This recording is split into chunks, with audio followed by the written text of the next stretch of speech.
It's time.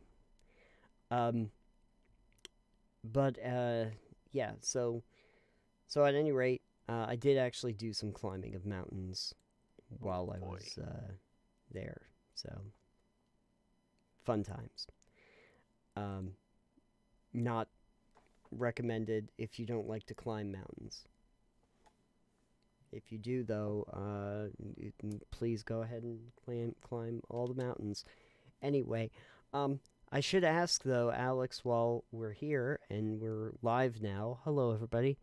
Um, what was it like not having to deal with me for a whole week? Oh, great. Cou- Great. We're gonna go with great. Couple weeks actually. You haven't had to deal with little old wackadoo here, so that's that's pretty that's pretty choice. Um, haven't had to deal with this guy. Uh, yeah. Uh, That's the takeaway. Bye, everyone. yeah. That's the takeaway from this episode. Wouldn't you hate to deal with me on a regular basis? Um, yes. Apologies to our fan.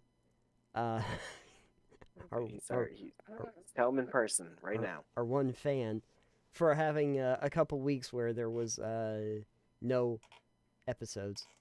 There will be episodes in the future, but there was no episode for the last couple weeks, so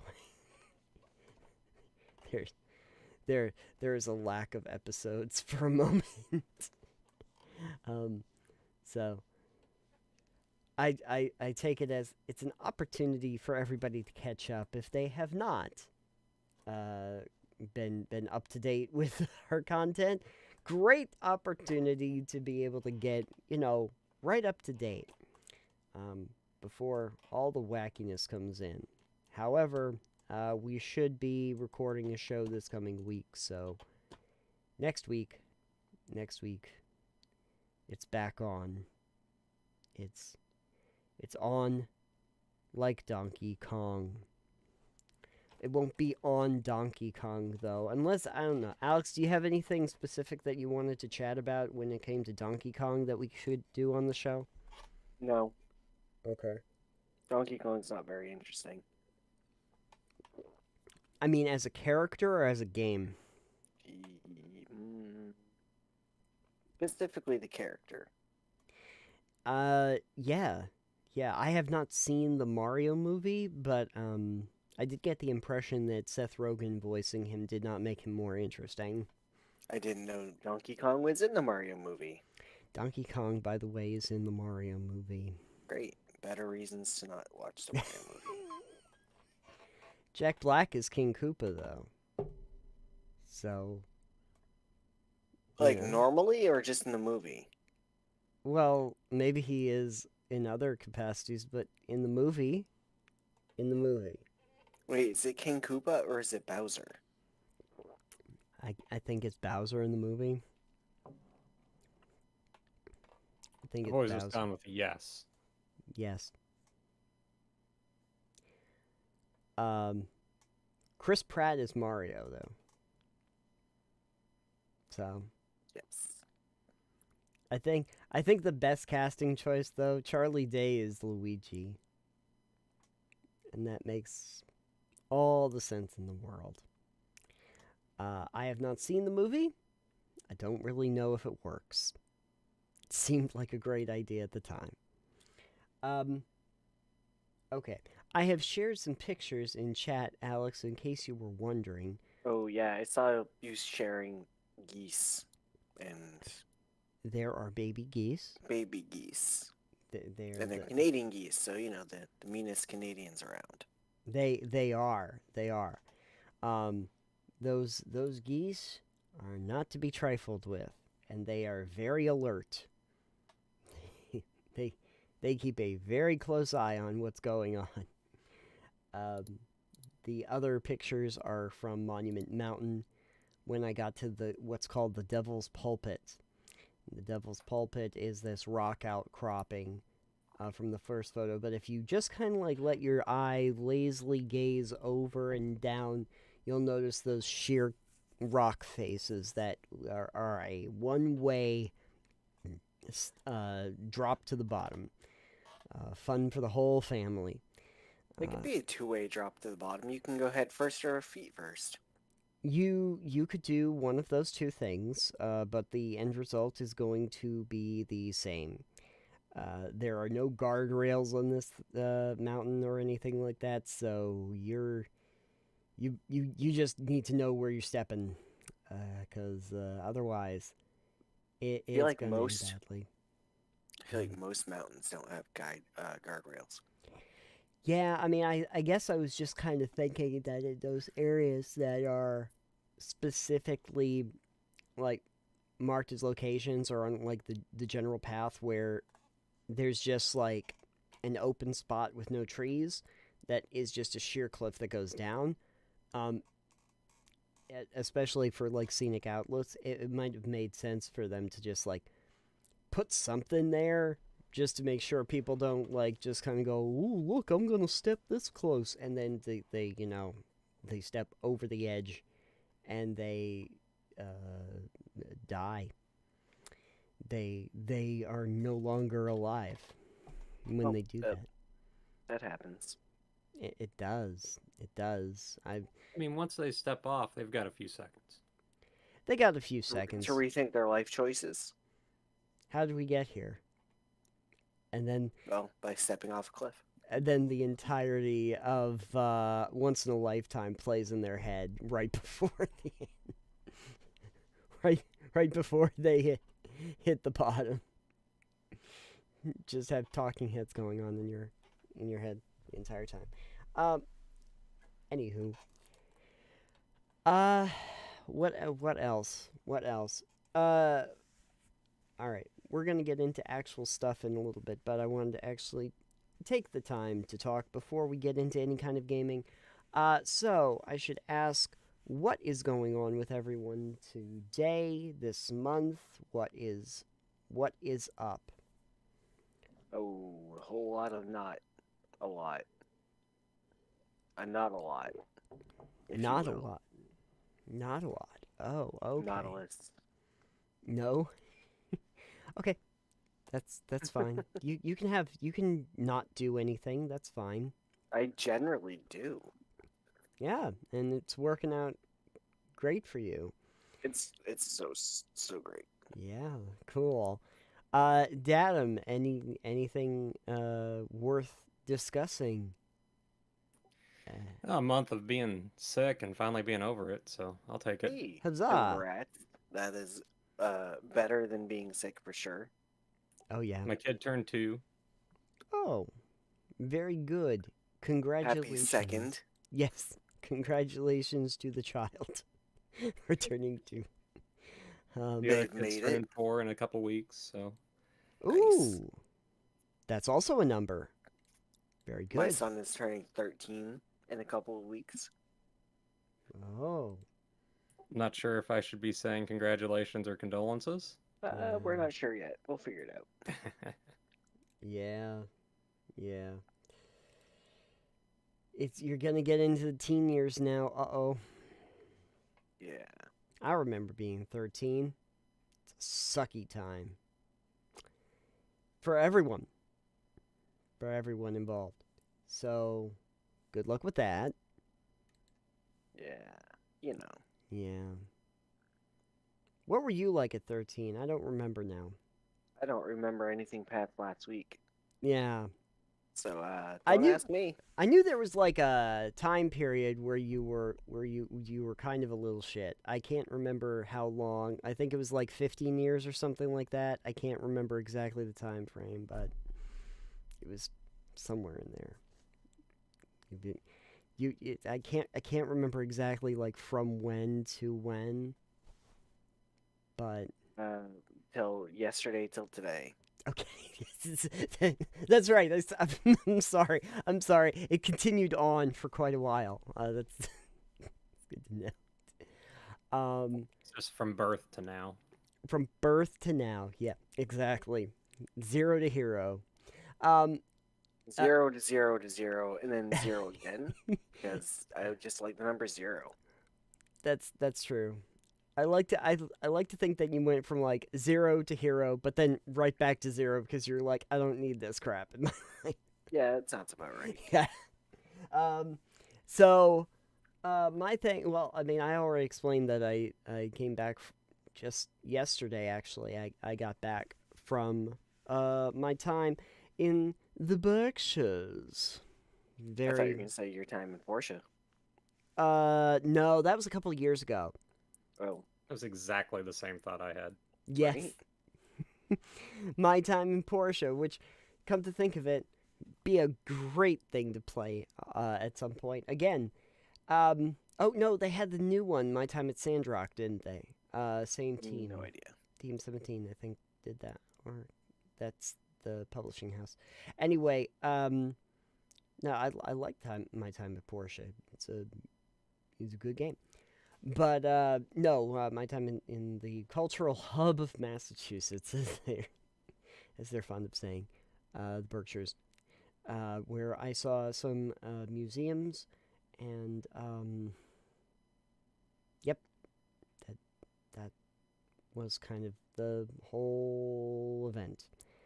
Oh boy. Some gardens, some hiking, and some small New England towns, which you never see up here in New Hampshire.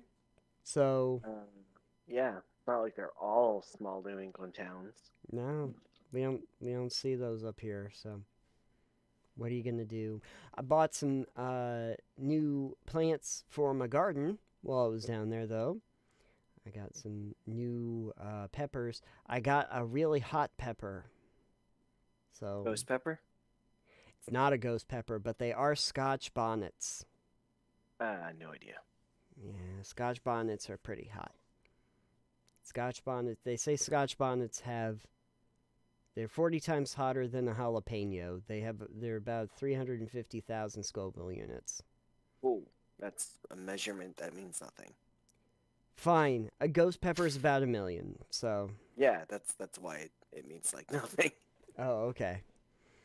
All I of those numbers sounded like they were over 9,000. So Yeah, they are all They over 9,000. absolutely are. Like jalapenos are not even over 9,000 Scoville units. So, think of that. Think about Are you think gonna about get that. Carol to make some pepper jelly with these? Oh god. I'm just gonna hand it. I remember we when I was younger, um, which was pretty much from this point right now back when I was When you were much back younger. when you were a little shit, got it. Yeah, back when I was a little shit. Yeah, I decided to grow at the old house. I decided to grow some hot peppers, and they were the Thai dragons. And we didn't really know how hot or anything they were until we tried some, and we were like, "Oh God, what did we do?" And Mom could make pepper jelly, or it wasn't pepper jelly, but she was like steaming them down, and she didn't have gloves on at the time, and Oops. they like burned her hands, uh, very very hot, and we gave some of like the peppers to people, and they were like, what demon spawn is this that you have brought to us?" Later on, I would find out that they're about 100,000 Scoville units, so they're a little spicy, a little spicy. Um, I can't remember exactly how the Scoville units worked or how they measured them. It has something to do with how many squirts of sugar water they can put in your mouth before the heat subsides. Not enough. Yeah. Anyway, so I got some of those out there, and I don't really necessarily plan on eating them myself, but I will be more than happy to have other people eat them if they really really want to. Other than that, though, I probably will take a lot of the seed pods and stuff and throw them out into the woods to discourage deer from visiting me. Um, I don't think they're going to enjoy it at all. They Uh, might. maybe, maybe they will. Who knows? Um, went to a distillery down there, so yay. and tried many of their wares, so that was fun. I got to go to the botanical garden, which had plants. Surprisingly enough, I don't know if you knew that about botanical gardens, but that's a thing. Um, and I went to see Edith Wharton's estate, mostly the gardens, Norman Rockwell's workshop, or the Norman Rockwell Museum. Oh, I went to see the Shaker Museum, Alex, and this is fascinating. So, at the Hancock Shaker Village, they have a water turbine. Oh, I didn't know this, but this was apparently a technology that the Shakers took on pretty early on. They have like this reservoir that's like up in the mountains where they can get water, and they got plans to build a water turbine when that started to become a new technology, and they built one where their workshop is and the laundry room, and they released this valve, and the water from the reservoir comes down, shoots through this turbine at about 8 gallons a second, right that, and creates an engine that runs at about 3.5 horsepower. And then that's attached to a bunch of belts that run their lathes and their table saws and everything like that, but could also be used if you turn on the right levers to operate all of the laundry room stuff for the sisters if they needed it. Um, and I asked the guy at the time because I was like, this is really advanced technology for that time. But I was like, okay, so they have the reservoir, right, and it's 50 feet up, and it comes from mountain springs and stuff, and that's great. But if they opened it up, like, how long could they actually run that before the water reservoir goes down? And he was like, well, I did the math, and it would be about, because it's about a 2 million gallon reservoir, so about 5 days. You could you could run it for about 5 days if there isn't any actual water getting in there. well, that's a pretty good amount of time. Yeah, because I was sitting there looking at like the lathes and stuff, and it's like, boy, it would suck if you could only use this for about 10 minutes, and then and then it's just gone. But they apparently did have to be very conscientious about the water getting like if the water got low, where they had to like pause if they weren't getting rain or if they were in the drought season. And I thought that was really interesting. I don't know if I have the ability to share the video that I took of it because it might be too long for the for Discord, which is unfortunate. I'll see if I can find it in the meantime, though. But it was super cool to actually see. Is it this? No. And they had a bunch of the houses that were open too. The Shakers were one of the, like, when I went in originally, I kept thinking to myself, the Shakers, I think that they hated modern technology, and it's like, no, no, no, that was the Amish. That was the it was the it was the Amish that didn't do technology. It was the Shakers. The Shakers were more than happy to take as much new tech as they could to keep making their jams and their boxes and every other possible industry that they did. Let me see if this will share. Ugh, my file size is too big. Oh, I might be able to do this though. Hold on. We're working out the kinks, folks. We're working it out. No. No, it's like 25 megabytes. Damn it. Damn you, Discord. Somebody shared a thing not too long ago about how like 10 years ago Skype was like, you can upload files as large as a gigabyte, and today Discord will be like 8 megabytes. No. Discord, you could at least give me 20, right? Like 25 megabyte files? Could I have that? No. Fine. Okay.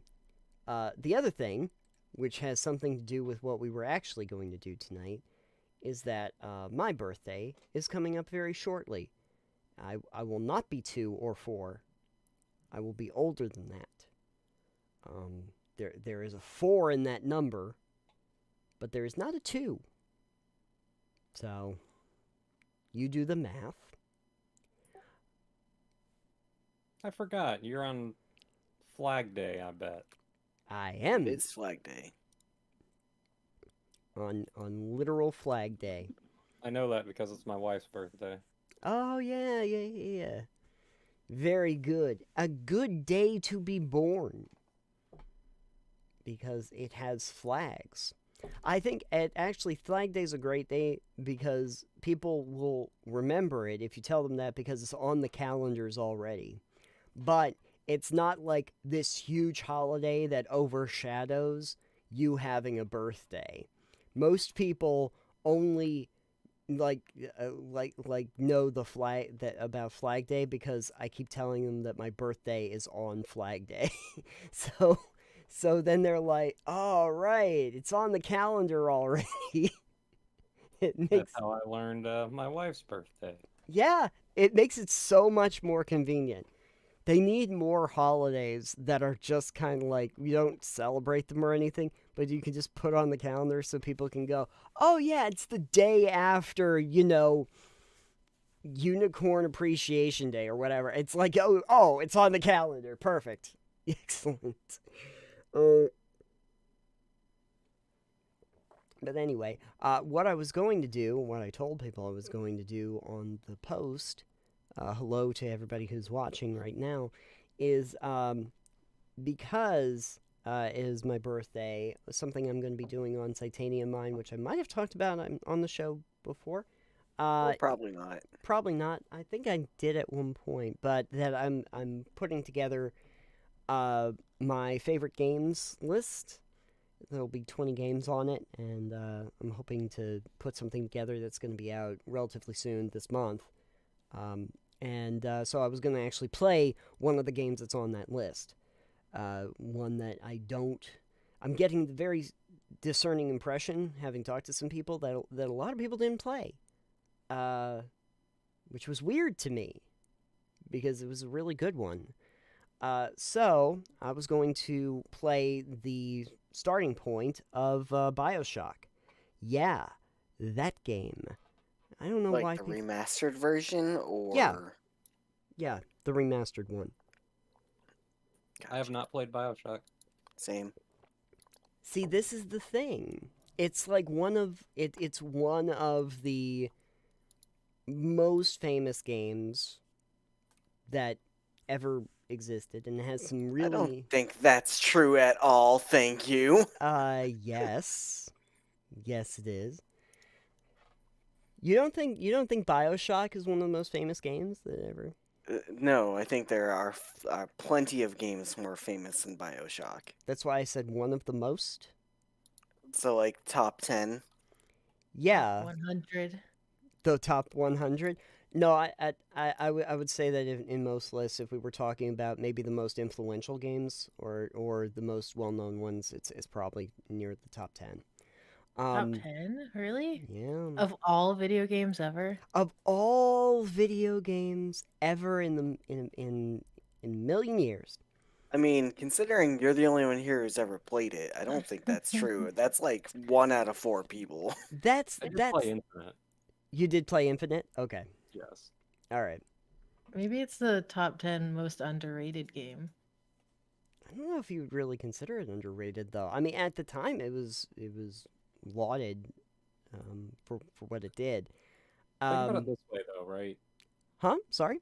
The industry is a lot bigger now than it Yeah. was when Bioshock came out. Yeah. No, And that's true. There was it's not been a nearly as while much since space. Bioshock came out, right? It has been quite a bit. It's probably 15 years now since Yeah. Bioshock. Which even when Infinite came out, the landscape was not nearly as crowded. But what it did, not just with like its themes and its atmospheres, but its narrative storytelling and really more or less the uh, being sort of an immersive sim when there wasn't a lot of them around. I think set it apart from a lot of the games of that era, and then got mimicked a lot by a lot of other people. I had done a thing on Titanium Mind. I talked a little bit about Atomic Heart, and Atomic Heart was being compared to Bioshock. I saw someone do a video about both of these things. Yeah, I yeah, don't remember who it was because I don't pay attention to who does things. But yeah, great. Yeah, um, and I made a note that it really, if they're trying to compare it to Bioshock, that might not be the best thing to compare it to. It doesn't make Atomic Heart look particularly good by comparison. Um, but there's been other ones that came along that were very similar too, and it's the reason I'm very excited for like Judas, which is coming out probably next year, which is also from Ken Levine and the creators of they were Irrational Games, but they're going to be Ghost Story games now. Um, which looks like he keeps. There was a whole thing where they kept saying Ken Levine just keeps making the same game over and over again, trying to make it better. Because he also did like System Shock 2, then he did Bioshock, Bioshock Infinite, and now he's going to do Judas, and they all have very similar themes to each other. Um, but anyway, since nobody apparently but me ever played Bioshock, and yeah, that sounds about right. Bioshock is pretty well known among a lot of people, I thought I would show everybody a little bit of it so you knew maybe why people knew about it. Oh, I know why people know about it. I've seen it played. I have seen people talk about it being played. I have seen the ARG they did behind the game as well. I know that you saw that, but you never thought to you were never curious about what the ARG was in reference. Oh no, I know what to? it's in reference to. I've watched deep dive videos about it. Well, fun times for you. Well, then don't. Considering. Okay. So here's the thing. You just said, I've seen a ton of videos on it, but it's not a very famous game. What? Why would I said it was not one of the top famous games. There are so many other games. Fine. What do you think the top famous game of all time is? Mario. Probably Pokemon. Pokemon? Oh, okay. Okay. Pretty sure Pokemon has like the highest gross of any video game franchise, period. Minecraft, maybe? Maybe. Pokemon actually has the highest grossing of any franchise in history. More than movie series. It doesn't. Star Wars can't touch it. Like Marvel movies can't touch what the Pokemon franchise is worth. Let's see. Pac-Man. I feel Pokemon like is why Nintendo has enough cash on hand to basically operate forever. yeah. Yes, exactly. I really wish that they put more than their B team for Game Freak onto the 3D versions. But anyway, yeah, they have done they've done gangbusters, and I mean let's not forget about the amazing cinematic experience that was Detective Pikachu. That must have brought them in some cash too. So yeah, I will say, unironically, I saw Detective Pikachu. I did too. And it was the best video game movie I had ever seen at that point. It's definitely in the top 50% for me rather than the bottom. Ryan Reynolds as Pikachu just makes so much sense. I'm so very happy about that. And they did Mewtwo right. I liked how Mewtwo comes off in the movie. I just don't think you could say like any game from any like somewhat recent time period is gonna be one of the top like well-known games. Like it's gonna be the classics. Or like Skyrim. Yeah. Only because it's been memed so heavily and on so many platforms. I don't really care if the game gets memed. Well, the world does. Yeah, that's how it becomes a part of the collective psyche of games. I'm gonna give everybody a hot take. I don't care about memes. By and large, I don't. I think memes are kind of stupid. I said it. I said it. I think that's the point. Well, then it's like if we're looking at memes from simply like the postmodern art, some kind of postmodern art movement, maybe. But most of the time, I'm like, the whole point of a meme is to be redundant over and over and over again, adding very little every single time. I see the I same think you're memes. thinking of the memes you see on like Facebook. I don't But go on memes Facebook. are mimetic. Yes, Alex, I know where the name meme comes from. I know what a meme is. I know what a meme you? lord is. No. I don't know why that's a job. It's not. I don't know why it's a job, Alex. Some people have billions of dollars by being a meme lord. Yeah.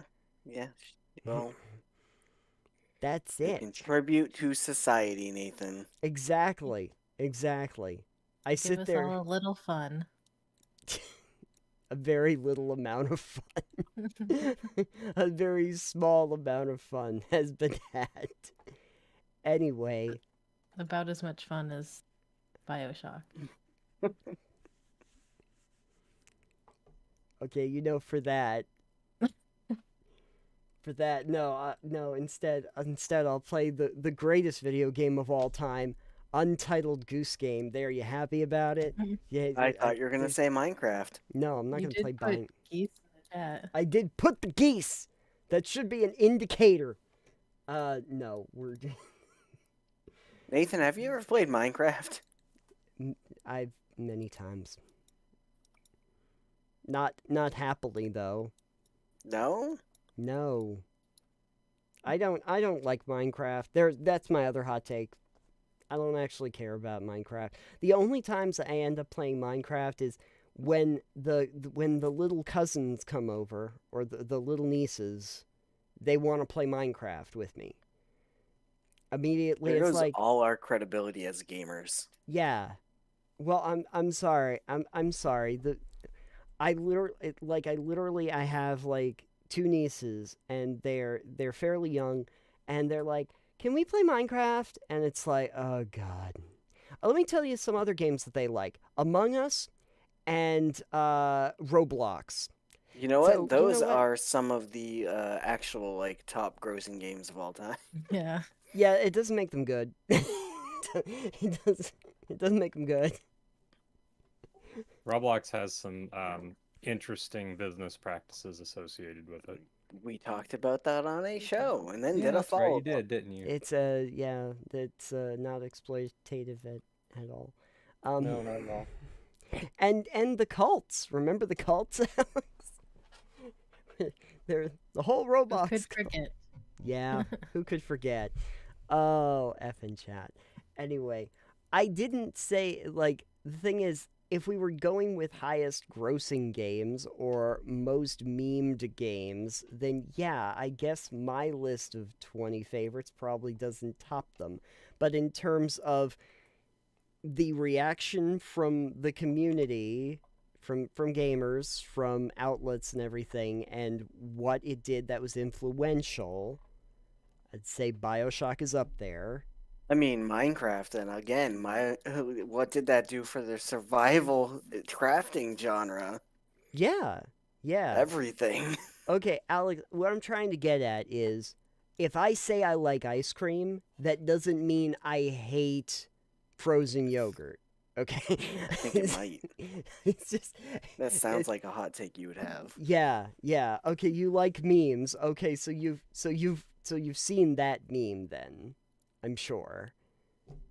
The whole like when I say like I love dogs, you say, "Oh, you must hate cats." No, that's a whole other sentence. It could be both. I think like nobody says like there's no phrase that like this is a Bioshock type game. Like it's not Bioshock-esque. Well, they should. Like Well, roguelike in Metroidvania. Like right. you gotta have a term from your game title to be Yeah, in the top 10. even FNAF, mascot horror, Right. which we talked about recently. Right. It's derived from, a single game. Right. Right. Well, it's not. Well, I mean, I guess the genre that Bioshock ended up in was more or less an immersive sim. But the thing about it is that that genre did exist beforehand. I don't know if it was necessarily referred to as that, or if the term was around before that. But I would say some of the earlier ones would be like Deus Ex. But I've already played Deus Ex, so I wasn't going to do that one. So I can show you another one that's also an immersive sim. Did but- you expect this introduction to be so Controversial. yeah, controversial? Yeah. No, I love when I come up with a plan and then everyone takes my wind out of sail, so I don't even want to play it now. So Yeah, that reminds me. Ripping it apart. Didn't you say it's because it's your birthday month? And your birthday's I don't think we did anything for my birthday month. What is this bullshit? you I didn't think that's ask. on you. Yeah, that's on you, man. Didn't know I had to ask. Well, you could have. Was there something you wanted to do on your birthday month?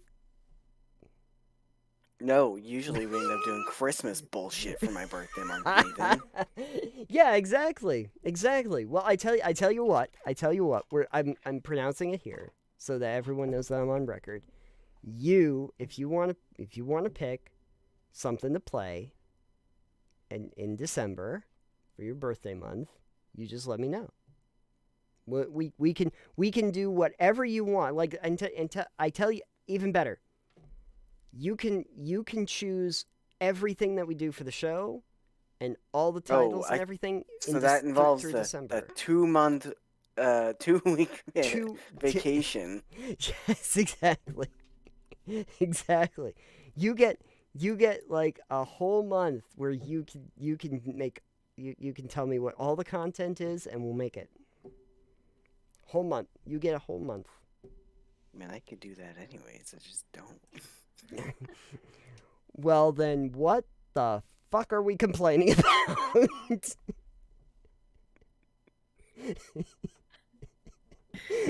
He just wants some acknowledgement. He just wants drama. This is all it is. That too. Promise how you get good YouTube videos. Obviously. I'm in solidarity with you, man. Thanks. See, Dadam's birthday is in December too, right? Yeah. Yeah. See, And I what have did two he friends get? who are in December in real life, and we all suffer. Yeah. We all suffer in silence, except I'm not in silence anymore. See, perfect. Yeah. All right, Dadam, you're doing the show with me for December, and Nathan's canceled. Oh no, I won't have any content to make in December. Whatever will I do? Don't you have 2 other channels? Fan will be Yes. disappointed. Yeah, the one fan will be disappointed. I don't want to disappoint my fan. Oh my god, I said something on Twitter to Fiddleback because he was he's bringing back the hook, and I was like, oh, What is the hook? The Hook is a podcast that he does where he basically lays out adventure hooks for people. Oh, okay. Didn't know that was the thing you did. Yeah, and I made a hook joke. I think that was fish related. Oh no, cat. Cat is like goose. And as soon as anyway, I said that, and he's like, "Yeah, that's funny. When's Orbital coming back?" I'm like, I'm just. Leslie likes the posts and everybody else, and it's like, oh god damn it! What I need is another project to work on. And yeah. When's Orbital coming back? Earth's open. Earth's open again. What's Gap's excuse? Damn it! See, now you have something to do for December. You should have asked him about GM Word of the Week. Did that stop finally? Not officially, but there hasn't been an episode in a while. And by finally mean I hadn't been paying attention, so I wasn't sure.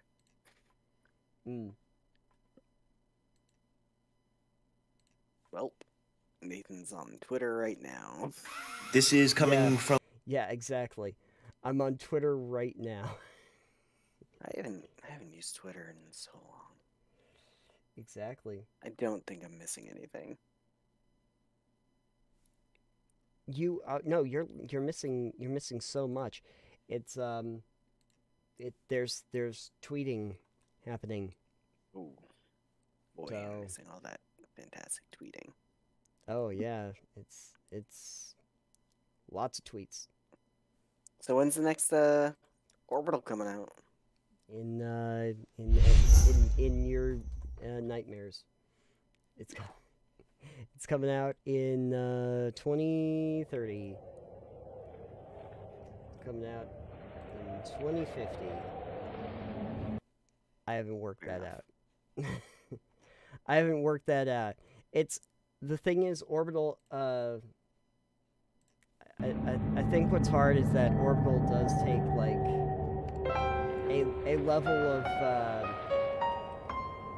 level of work that I don't think most people really get. It's like it's not like I gotta turn that down. It's not like when we do Total Pebble Knockdown, where we can sit and we can talk, and I can have a few subjects, and we can discuss things and work on it together. Orbital, I have to do essentially a sci-fi interview show by myself, and like script out and research all of those individual parts and then put them all together. It's a little tricky, and it can be very time intensive. So and also I have to like be motivated to do it and have an idea in my head of what I want to do. I hear that those are important things to have. So if I don't have that, I'm kind of screwed. Let me see here. No, I didn't want to turn on my camera. No, turn off camera. Oh, broke it. I did. I broke everything. Hold on. I was gonna share screens because that seems to be a thing. Screens. Screen share. Oh my god. Hold on. There we go. Perfect. Oh my god.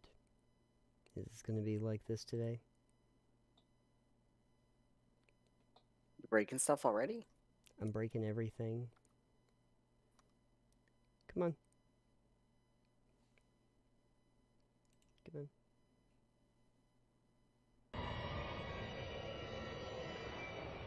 Yep, that's the screen. Now, share that screen. Oh my god. Come on.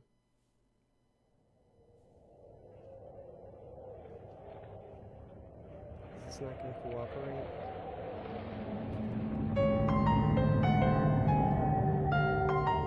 Damn it. Come on. It... Alright. What'd you do? I'm gonna have to share... Well, it's this is weird. Oh no, I have a workaround. It's doing this thing. For folks who don't know, sometimes when you have different games, they want to minimize the window when you click off of them to look at something else. And apparently when you go to share your screen and something is minimized, the ability to share that screen that is minimized goes away. So that's not helpful for me, which is why I need to do windowed mode. Ah, that's right. Deal with it, baby. Now I have the ability. Now I have... yes. Now I have the power. Of voodoo? You do. You do. I have the power of voodoo. No, we're not doing maze. We've already done maze. There. Alright. Whoa. Too big. Always a problem. Alright. Better. Okay. And now, finally, after everybody totally harshed my vibe, we're going to play a game that I guess is not actually very good at all. But, you know... Nathan seems rather agitated about this. I guess it kind of sucks, but whatever. You know, the way to fix that is just, choose good games. Yeah. Yeah, it's just choose good games. Yeah, like Maze. Yeah, remember Maze? Yeah, Maze that was Maze top was 100 games of all time. Yeah, it totally was. It was one of the top games ever. And that's why I played it that time, because I wanted everybody to know that it was one of the top games of all time.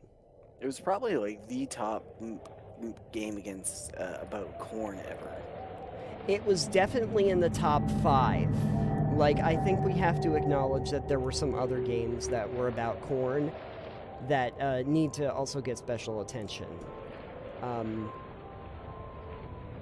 Can't think of any at the moment, but they were probably pretty good. GTA, I think, was about corn, right?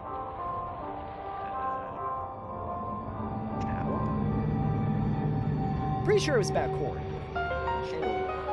Yeah, that's what they were always trying to steal.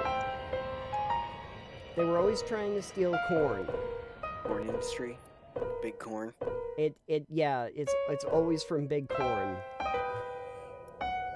Anyway, okay, so I will... Oh, I get to choose a difficulty. Obviously, if you're well versed in this game, you need to do it on hard or harder. I'm going to do this because obviously we want to have some fun, and I'm going to try this. I will do it on survivor mode. Every bullet counts. Which a lot of times it does, because they don't like give you a ton of ammunition or anything in this game. But here we go. 1960 in the Mid-Atlantic.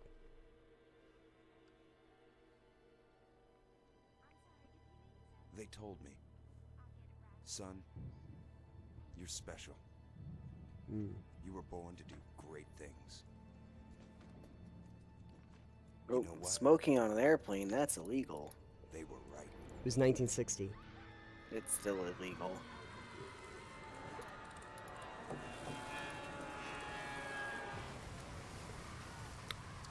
Thanks, Adam, Brave. you were saying you've never played this Bioshock? I have not. You I've played been kind of Infinite? curious, but it's not something that I ever quite picked up. Yeah. Kind of wondering if I just have it incidentally on Steam or something. You probably have it on Epic, because there were giveaways that they did on there where they had the whole Bioshock collection, 1, 2, and Infinite, that were all the definitive edition. I think I have them. I don't think I ever really figured I'd play them though. Yeah. Like, I'm familiar with the story, and I'm familiar with the premise, and you've talked about them ad nauseum, so... I have. I have.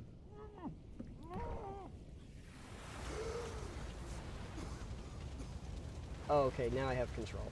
That's right. It takes a minute for you to get control, but I need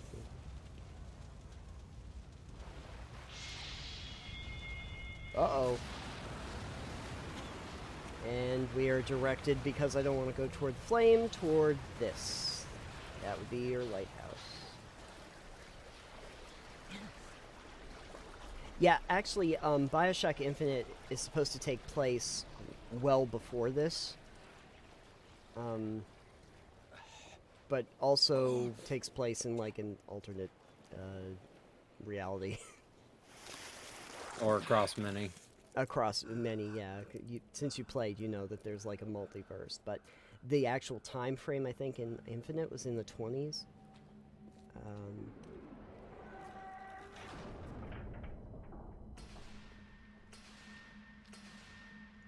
No gods or kings, only man. The great thing is, though, this opening, before I have to actually try and play the game, is, like, one of the best openings. I know everyone's gonna go, no, it's not. There were, like, way better openings, Nathan. But this is an iconic opening when you get into the bathysphere. So this is sure? Iconic opening? Did you, what is it? What's it called? Did you, wake up, crash landed on a, island? Off a boat? I did. That is something that every game does nowadays. Okay. Well, Well- maybe because this was so Thank you. influential. Thank you. You never saw this before that. No. No, I'm gonna pull the bathysphere level, and you're going to see this is our welcome to Jurassic Park moment. This is where you are introduced to Rapture, and it is a fairly well-known scene, and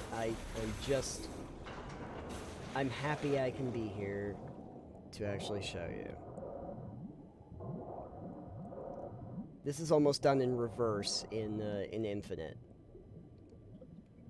Well, that's because in Infinite you're going up to You're the going heavens, right? You're going up to a city in the sky, Columbia. Yeah, I couldn't remember its name. Oh. Fire at your fingertips? No way. Yeah, I am Andrew Ryan, great. and I'm here to ask you a question. Mm-hmm.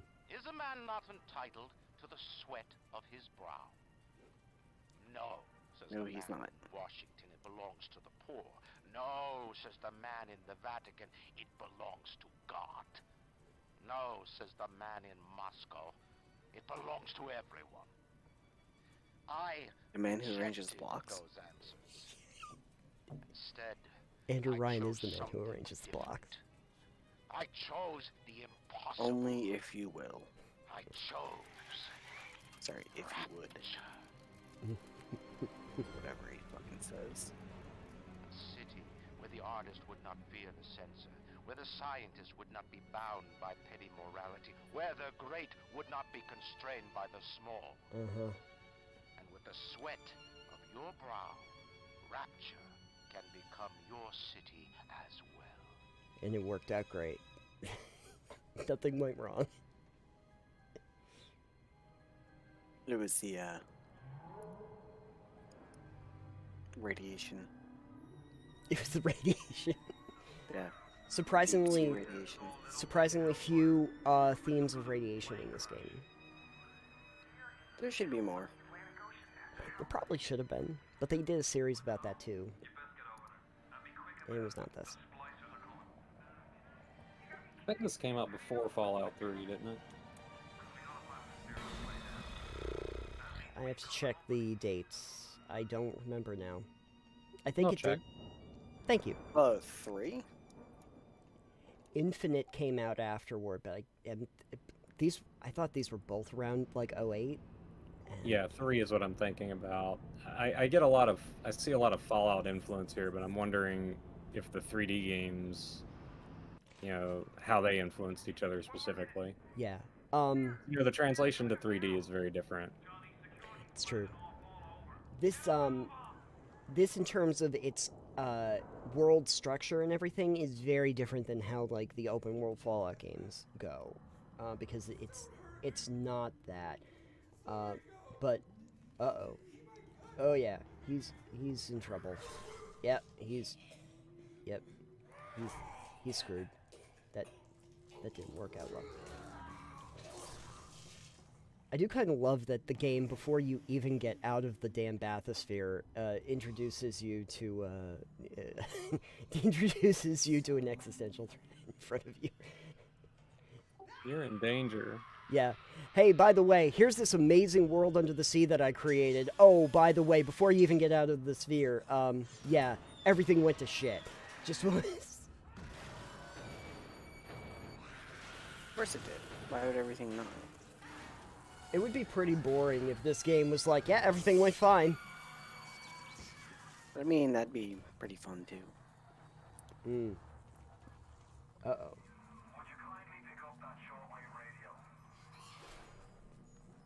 Oh, this one? I don't know how you survived that plane crash, but I've never been one to question Providence. I'm Atlas, and I aim to... I need to hear him. That's better. Okay. keep you alive. There. You keep on moving. We're gonna have to get you to higher ground. Okay. Take a deep breath and step out of the bathysphere. I won't leave you to Step out of it. No way. Yeah, you see where that crazy dude was? Trust me. There's the Vita chamber. Alright. Here we go. Well, things have just gone great here. Oh, good. Glad that went so great.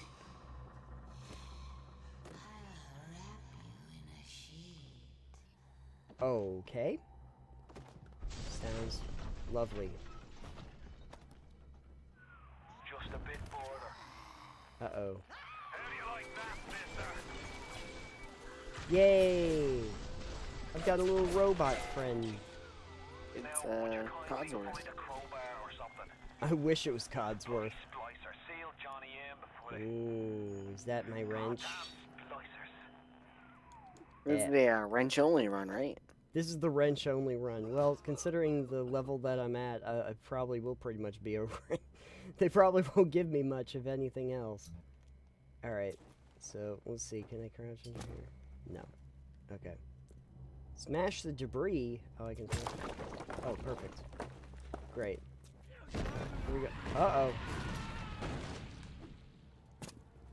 Lord knows this is probably the difficulty where looking at a couch the wrong way is the, Okay. Die! Die! Die! Oh, this is not going well. How do I use a first aid kit? What button do I use to use a... Okay. Oh, a first aid kit. Great. Thank you. Use a first aid kit. How am I going to get one of those? Oh, I gotta kill the guy that's beating me up. Okay. I'm all set. I'm in great shape. Door controls. Can't use that. Here we are. Ooh! I can pick up a plasmid? Please tell me I can have a plasmid. Everyone. Hello, James. Hi. Hi. Hello, James. Welcome to this. Welcome. Bioshock. Isn't that what electric eels do? Yes. Sometimes.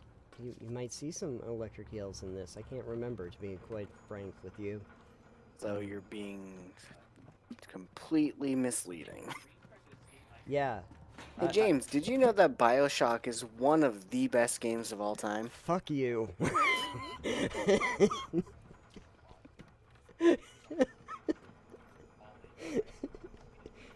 James, have you ever played a Bioshock or a Bioshock equivalent game?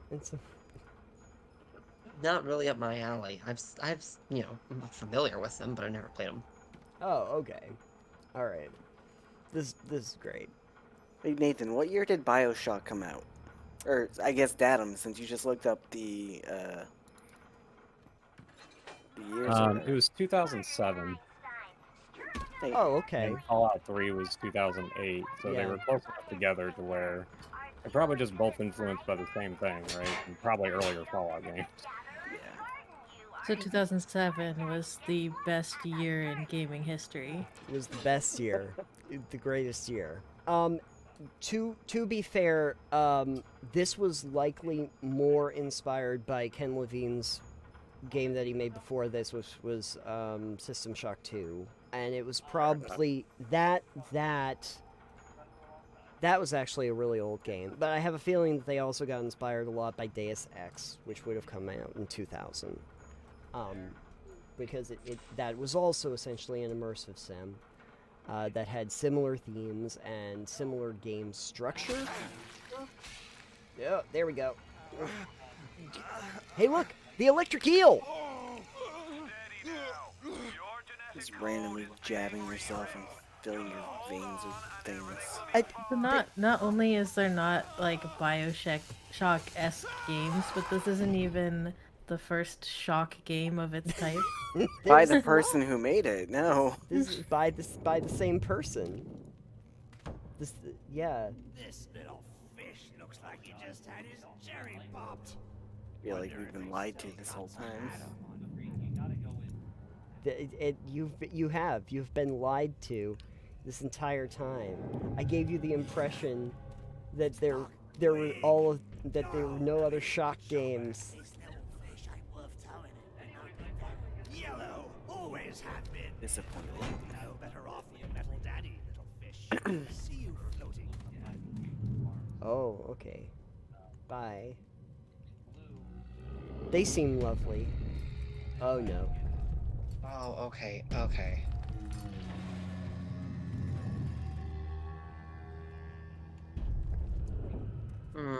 Okay. I see what happened. Look, Mr. Bubbles, it's an angel.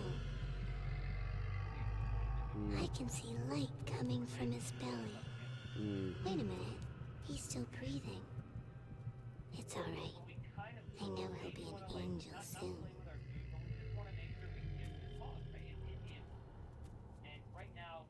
Not a creepy little girl or anything. Those are the big daddies and the little sisters. Oh, I know.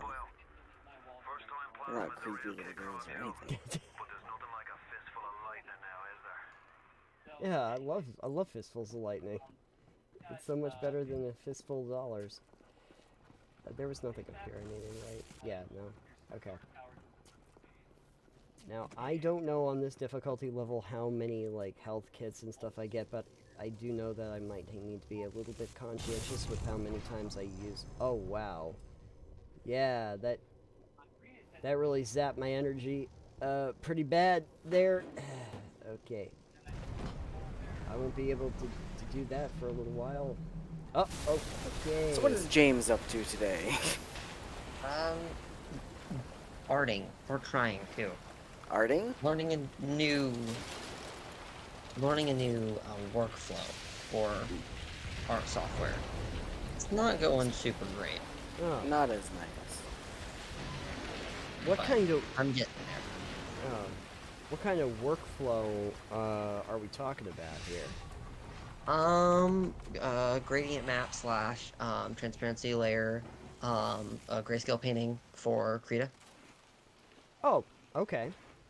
Nathan Cool. understood none of what you said. Yeah, I thought that might be the case, although I was hoping it wouldn't be. Yeah.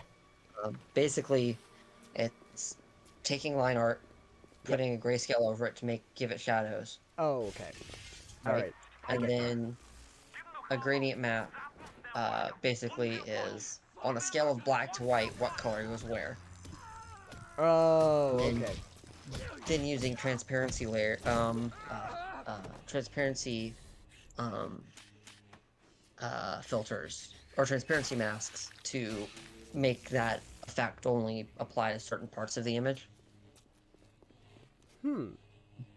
But Krita is notorious for not having good tutorials and for being obtuse, so it is a little bit difficult to figure out exactly how to do. Because it's really easy to do in Photoshop. It's a little bit more convoluted in Krita. But I'm getting there. Well, that's good.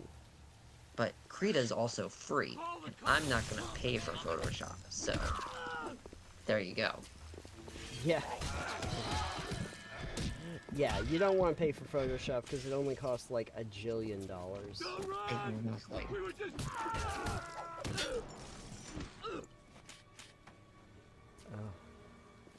It costs a $1 jillion. It's just a subscription model now. Yeah, that's worse. Yes. Depends how much you use it, I guess. I would probably use it enough to justify it, but also I hate paying for things that could be free, or alternatively, paying for things that I'm not going to make any money with. Yeah. If I can avoid. Yeah. So, here we are. Yeah. Yeah, absolutely.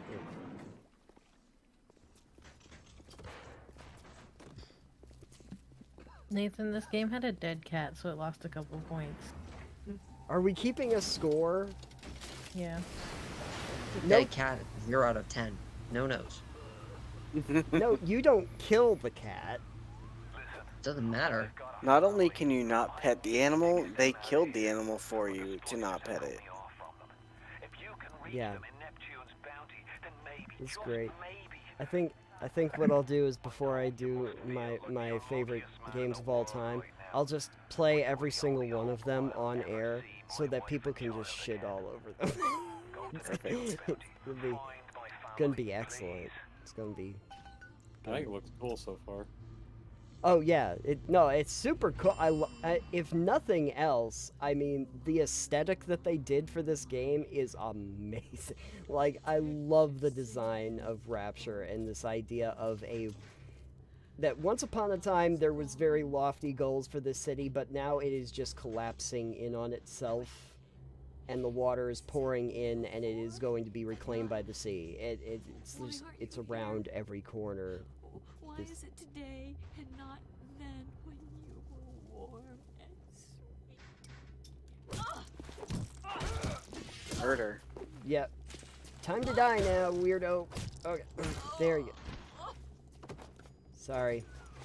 Plasma's changed everything. They destroyed our bodies, our minds. We couldn't handle it. Best friends butchering one another. Babies strangled in cribs. The whole city went to hell. Yeah, so they're having a normal one. Oh yeah, the artists. Throughout the game, I won't get to the whole thing, but throughout the game, you meet a few of the more eccentric geniuses that wound up down here, and they are a lot to deal with. That would be eccentric, yes. Yeah, some of them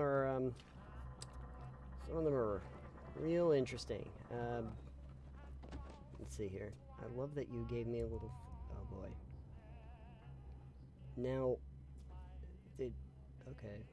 How am I gonna? Okay. I'm just thinking to myself. What do I? What okay. a wonderful world. I'm sorry. Bohemian Fruit.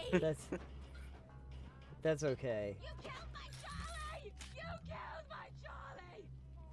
This isn't right! Can I sneak up on? I just spliced up. Oh. What is gonna happen? They having a hard time in the toilets there, huh? You need to flush twice. You would think with all this water around. Oh, jeez. Damn it. Okay. Use toilet. Okay. I didn't touch her. Come Boy, that on! sure is a sentence. Was it a sentence? Having trouble with the toilets there. Oh yeah. You know. Well, he got out of it okay. See? Oh damn it. Here it comes! Here it comes! How am I gonna do? Damn it. Okay. I'm out of bullets. Gotta use a wrench. Yeah. Use. Oh damn it. Okay. Come on. I am gonna use up so many resources trying to fight you. There. Lead heads. Great. Love it. Just love it. Anyway, Is that from the bullets that you put in their head? Yes.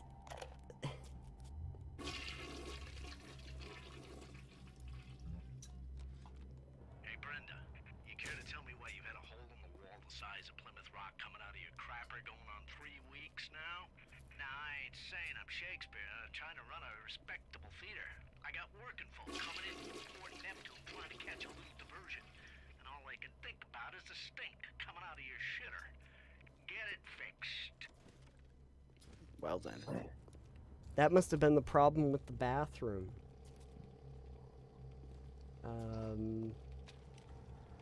Is there anyone in here? Cause I'm not in great shape right now. Oh no.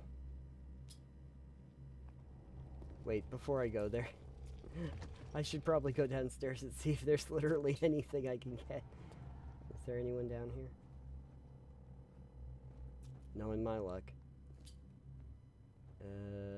No, the guy I shot. So there's that. Here. Yeah, the thing about you, nothing recharges in this game. So if you like run out of energy or something, it ain't coming back until you take something for it. And I don't know at this difficulty level how many resources I get, so it is going to be a little bit weird.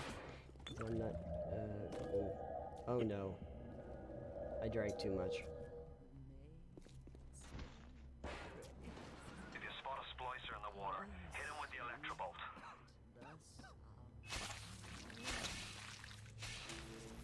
Oh yeah. There we go. Now the only thing is, be careful to do that when you are in the water yourself. Gonna shock yourself? Found that out the hard way. Yes. Alright. Hold on. Has a teddy bear. There are little fish swimming in one spot, so there's that. Alright. What's this? First aid kit. More. I'm just drinking every. Oh, vodka, yeah. There we go. Drink all the vodka. That'll help everything, I swear. Yeah. It's gonna make me forget everything wrong in my life right now. I need to pick up everything right now because I'm desperate. Oh, cool. I got some rounds from my gun. I need that. I'm gonna need those real bad soon. And I've got, oh my god, more to drink. Oh, more vodka. Everything's better with vodka. I mean, I guess that's fair. It is fair. Alright. Oh, damn it. I'm on your trail! Your stench! Damn it. Are you winning?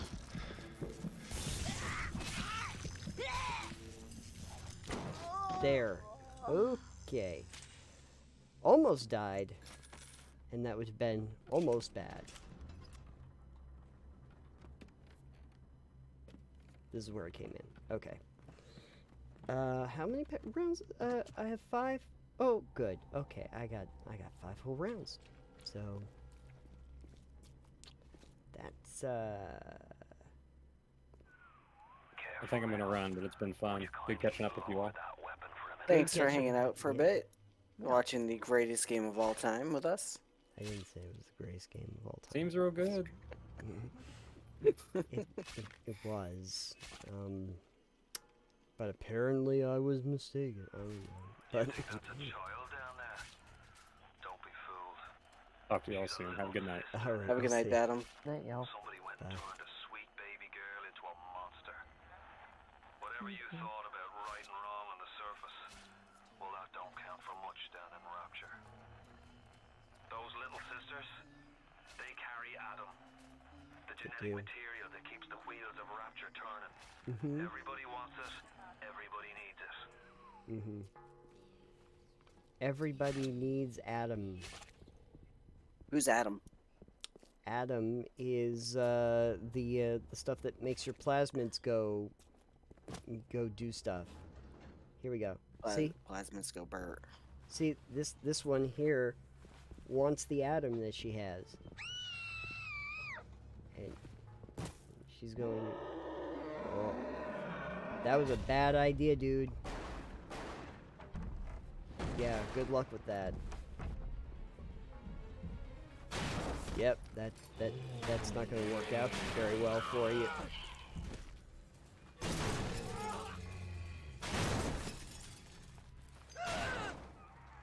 That's the big daddy. She gathers Adam, he keeps her safe. Yep. Now, fun fact, in the sequel, when they did Bioshock 2, you get to play as a Big Daddy.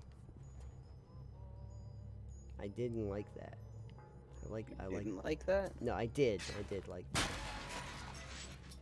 Oh, I can save my game. Probably a smart idea. I love how they're like, hey, by the way, you might want to save your game right now. And I'm imagining the reason is because we're going to get into a part here very soon. You're saving because you're about to die. Got it.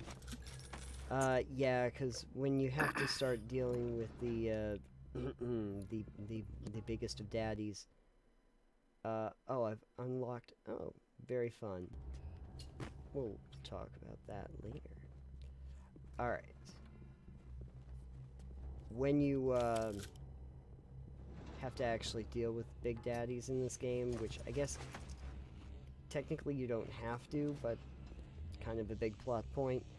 Oh, damn it. Come here now. See, I really thought that would do more. Okay, great. But I sent her flowers every day, and she always sent them back. You call that gratitude? Sucks, doesn't it? I can control myself. I can. Good. Make your shots count, people. I'm back down to 6 rounds. It doesn't seem like it's going to work out very well for me.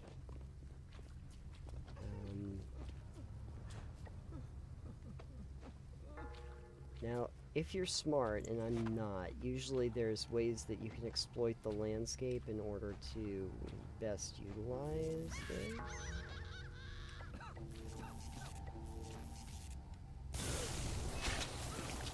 What, like shocking water or something like that? Yeah, shock the water. Shocking. It is. It's shocking. Oh, I think in that case it'd be electrifying. Thunderbolts and lightning, very, very frightening. Alright. Down here I go, and I don't like the way this is looking. Oh, hey, you're giving me plenty of rounds. Yeehaw. And you're drunk. Okay, damn it. Oh, I see what she did there. Yeah, oh no. Oh, shoot. Okay, we're gonna have to get... No! Please stop. Okay.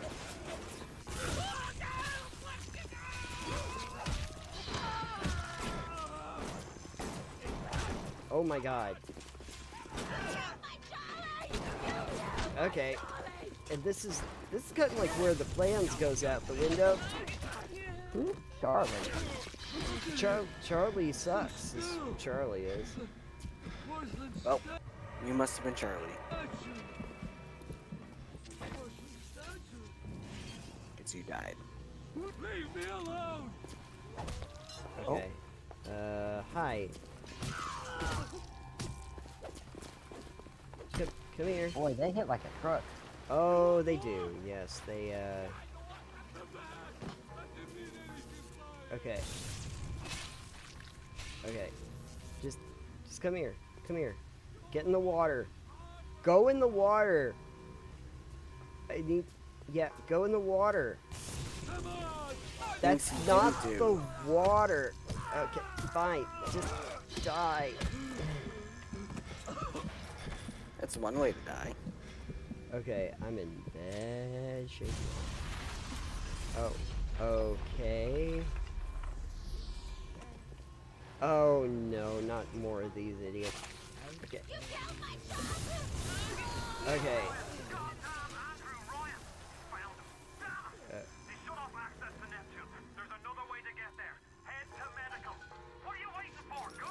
Okay, okay, just give me a second here. I thought maybe I'd collect some things considering that they're just 50 dudes just jumped out at me. If it would please and sparkle here. If you wouldn't mind. Oh, more bathrooms.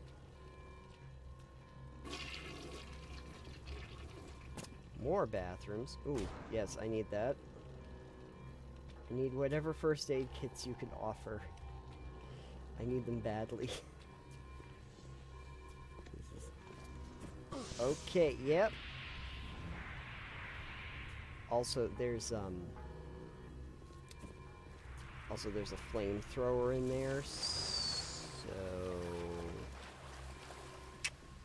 yeah, I don't want to deal with that. All right, through medical we go. Hey, maybe medical will have more of those health kits you need so bad. I would love. Oh, Christ! You're trapped! Gonna try to override the exit from here!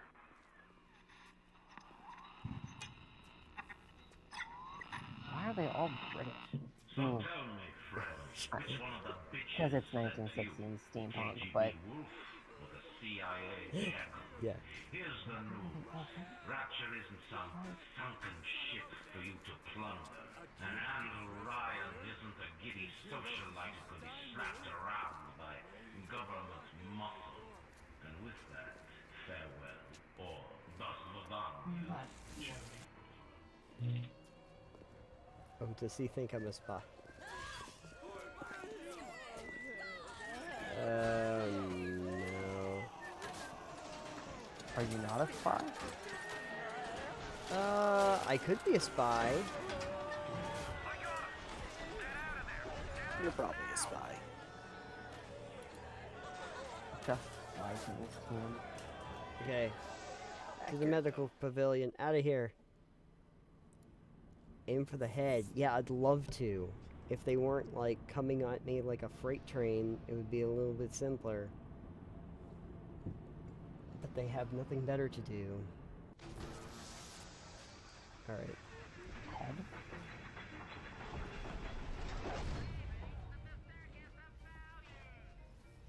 Alright. Completed Welcome to Rapture. Yeah, it's great vacation getaway. Now find your way to emergency access. Okay. Oh, vending machine. Buy everything. I will. Oh, I can, that's right, I can hack. This is a hacking. Okay, yeah, I remember how this works. Alright, so... Great. Oh,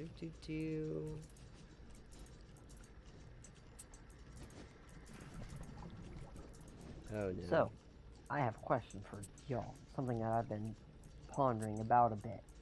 Oh. In the past. Okay. Oh, week, 2 weeks or so. How do you feel about system or setting antagonists or setting what's the best way to put this? RPGs without a setting, essentially. Or RPG rule systems. RPG rule systems without a setting. Stuff like Vortex or Fate or stuff like that. What are your thoughts on that? I know some people don't really touch them for one reason or another. I haven't really made up my mind how I feel about them. I was wanting to know. I think they can be fine. The issue is they're more of a set guideline for playing the game rather than where you play the game, which isn't so much a problem as much as it is a hey, here's just kind of rules, now fill in the blanks and make the world yourself. Which some people are good at and other people are not quite as good at. Sure.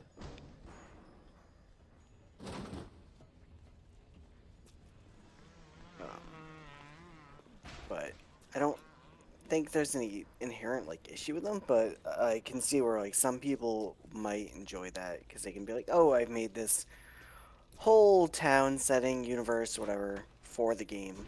And other people kind of just want to jump into something and not have to put in as much of that work. So it can be hit or miss. That's an interesting concept. Yeah, I see where you're coming from on that.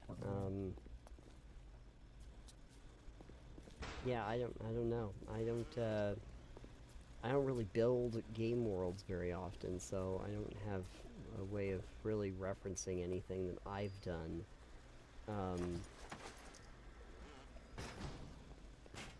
But do you have a specific scenario that you're trying to work on that... A little bit, yeah. With summer right around the corner and my regular group getting a little disrupted because of some plans, I'm the forever DM for my regular group.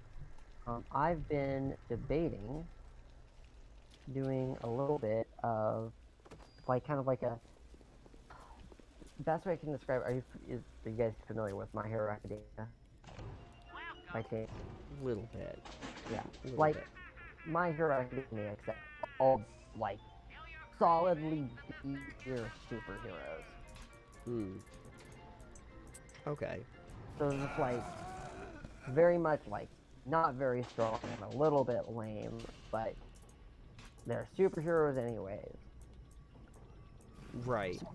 For that sort of thing, that doesn't super exist, right? It's not a very common area. Right. But it's definitely something that I want to play and explore. But how do you go about that?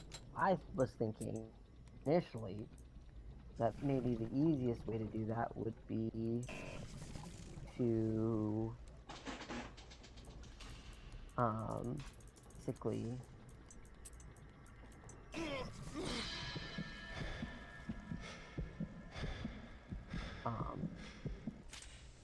basically to design, not really design, but build a system using Cortex or Fate or something like that that can handle something like that. Oh, sure. I'm not so sure anymore, though. I've played with Cortex, and there's just the concept is good, but it just does not give you a lot of guidance. Okay.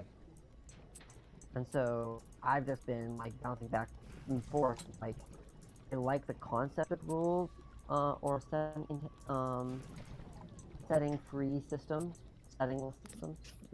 I've tried to build them in the past, but it's something I've run into over and over again is that it's hard to make something with a unified idea when something is settingless. Right. So, I don't know. I was curious about some other thoughts on it and get some, get some other perspectives because the idea is both intriguing and frustrating. I've always liked the idea, but I find them very difficult to work with sometimes.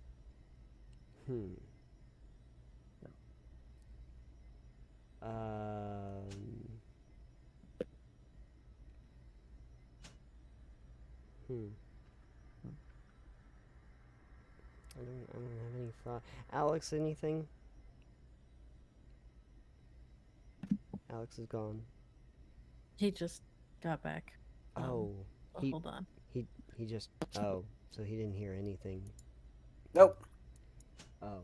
I would say, like, personally, it's easier for me to do something creatively if, like, there are some restrictions. Like, a setting is a good way to do that. Yeah. Where, like, if it's just, like, it can be whatever, as, like, I don't know, it seems kind of backwards, but then it's like, okay, but what should I do without any limitations? Yeah. There's one piece of paper. Yeah. I found it much easier to hack D&D or Pathfinder Edition or some of these pre-built setting worlds to something that I need or something that I've wanted to do, as opposed to trying to do something from scratch as well. So I definitely get that. When you don't feel like you're doing all the heavy lifting on your own, you don't have to come up with all the cool ideas yourself. It helps a lot. So I definitely see that. And I wish that's a better way to do it, is to throw someone else's stuff and hack in there.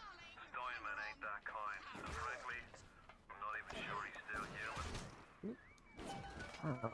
I just think it's neat. Hacking or the systems without an actual world? Is Both. I like taking, people's... I'm a game designer because I like to take I like to steal other people's ideas and then use them for my own. Oh, that just sounds like Bethesda. Yeah. I'd be great at making the next Fallout game. Let's be honest. Right.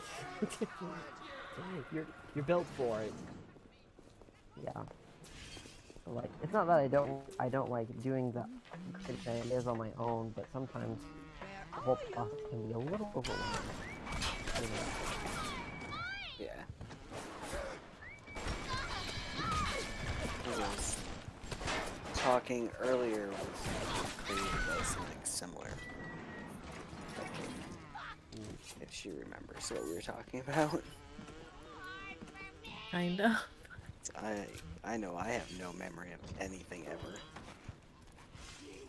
No, you're famous for not remembering anything. Yeah, that's the ADHD, right?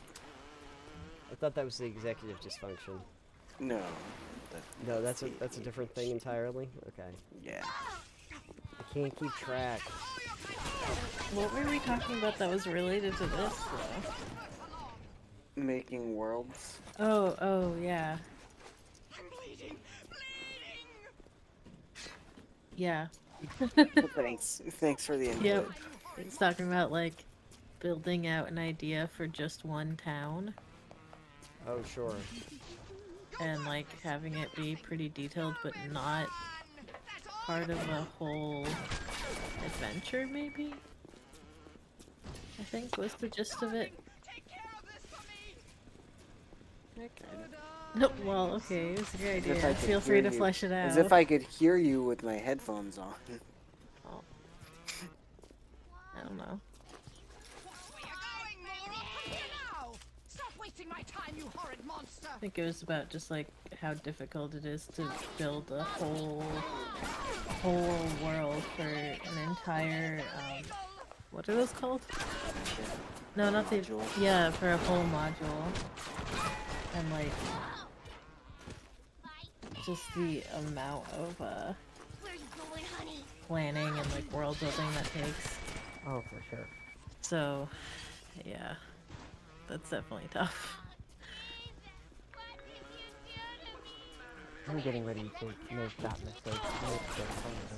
I'm not looking forward to it.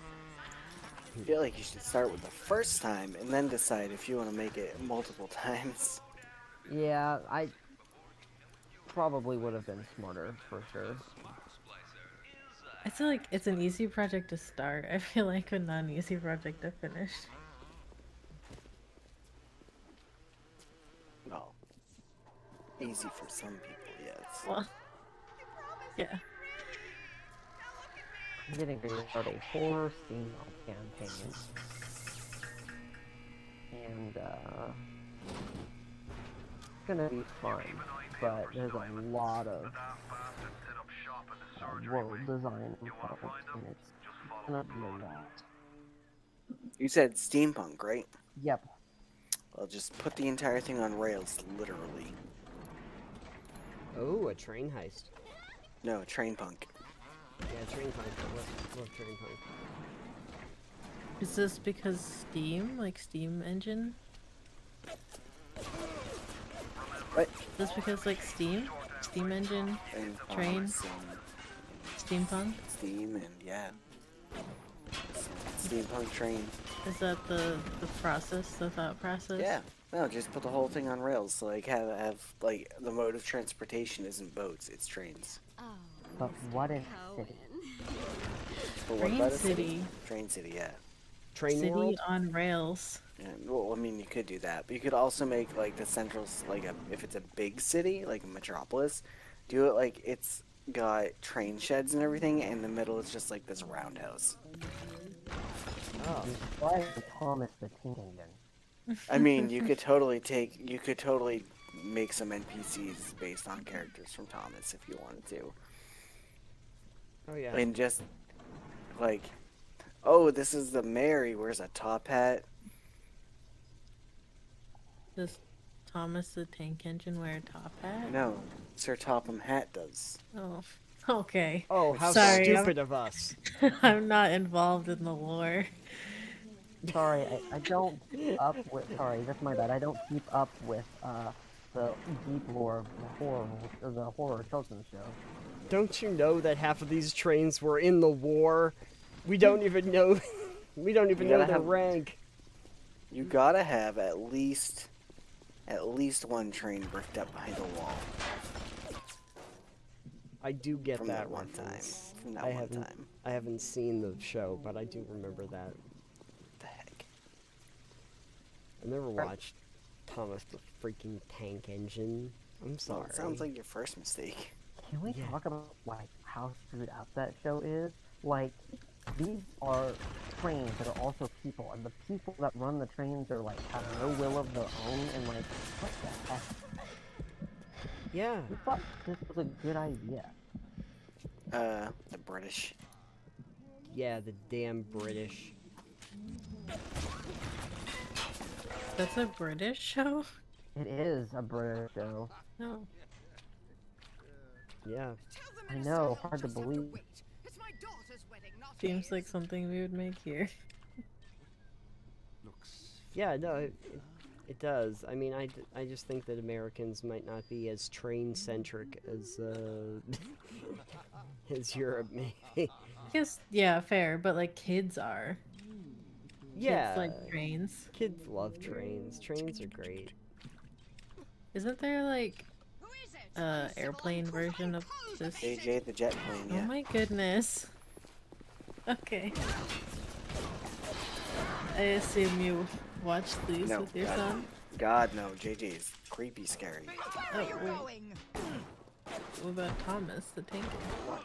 It was around when I was a kid. Oh. And why do you remember this? I don't know. You remember the Top Hat man's name, but not something you said like Sir 20 minutes ago? Topham Hatt. He's a sir. He's been knighted. How can you not remember his name? I don't know. Okay. Wait a second here. The train has been knighted. No, he's not a train. I think. No, he's not a train. The train is not the mayor. No. That would be weird. Oh And yeah, I it's forgot. not. I forgot. Yeah, I well. forgot. We have to make this make sense because it's Thomas the Tank Engine. There's a whole series of trains. This has got to make perfect sense. Yes.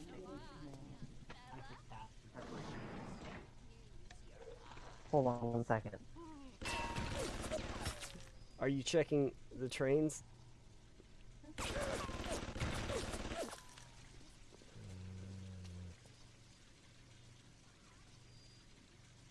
I'm pretty sure my brother's over here breaking all the rules.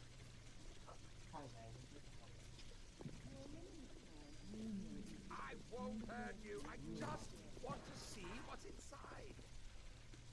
Halt! Oh, I might. Oh, that's fine. Sorry. This is a game that I've made super lethal by removing all magical healing.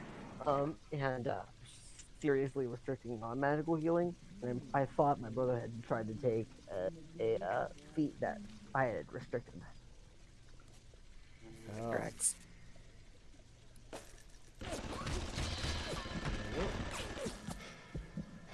We're all good though. He's fine.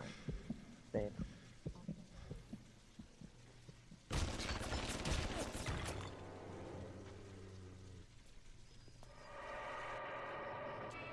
As long as he wasn't trying to break the rules. No. I don't think he was intentionally.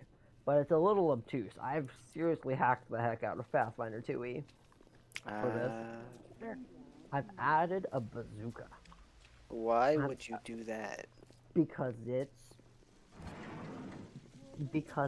steampunk. It's not good steampunk unless you got it. I didn't know steampunk had bazookas typically. Is it a steam-powered bazooka? Yes. I'll allow it. So, yeah, don't you feel silly now? No, not really. Also, I'm watching someone play the best game I've ever created, so I'm good. That's right. This is all you needed in your life. Look at. I mean, this is a work of art. Or In case you're, or a work of fart. in case James is missing the context here, is that at the beginning of this whole thing, Nathan was going on about how he said this is one of the best games like ever or whatever. I don't remember. I'm paraphrasing. And you know, all three of the other of us that were in here were like, "Yeah, we've never actually played this game. We think you're wrong." He said it was in the top 10 like most influential games of all time. Oh, sorry, you're right. Surpassing Minecraft and Pokemon, of course. I didn't say that, but sure, put more words in my mouth. Sure, gaslight me. I don't fucking care anymore. Gaslighting's not a thing, Nathan. Have you ever seen the t-shirt, "I'm not gaslighting you, you're just insane"? You're just crazy. I did think that I agree. that would have been so much. I always thought it would be so much better if on the back of the shirt it says, "I never said you were crazy." My brother has informed me this t-shirt doesn't exist, and now I don't know who to believe. Yeah. I'm gonna do something here. This is gonna be amazing. You know, we could always improve upon that shirt and sell it in our shop, you know. Oh, that's true. That's true. We could sell it in our shop. We're professionals. It can be right up there with our Bone Zone dating t-shirt. Yes, more people need to buy Bone Zone t-shirt. I don't know who, not me. Have you not seen our Bone Zone t-shirt, James? No, I haven't. It's a shirt, and it says Bone Zone on it. So Yeah. From the that one series of episodes you guys did. Halloween themed bullets. Yeah. Halloween episodes. I Skeleton. may have missed those episodes, which is disappointing. Yeah, it is. The good thing is they're still available. We're all fine. They're- Podcasts are sold. They're all still readily available. They were not just. Ow. That reminds me, I downloaded all of the old Dell podcast episodes, and I need to actually sit down and listen to them all. Oh my. That's a lot of episodes. It sure is. How many was it total? Let me look. I know how many. No, you don't. We made a vague guess when we did this. We did. I've got to go through and organize them too, because they're not organized. Well, I blame, now you know I how it blame felt making not them. us. 200. This says it's 270.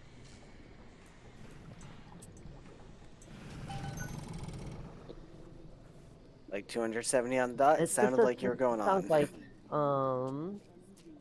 says it's, let me do, 311. Perfect.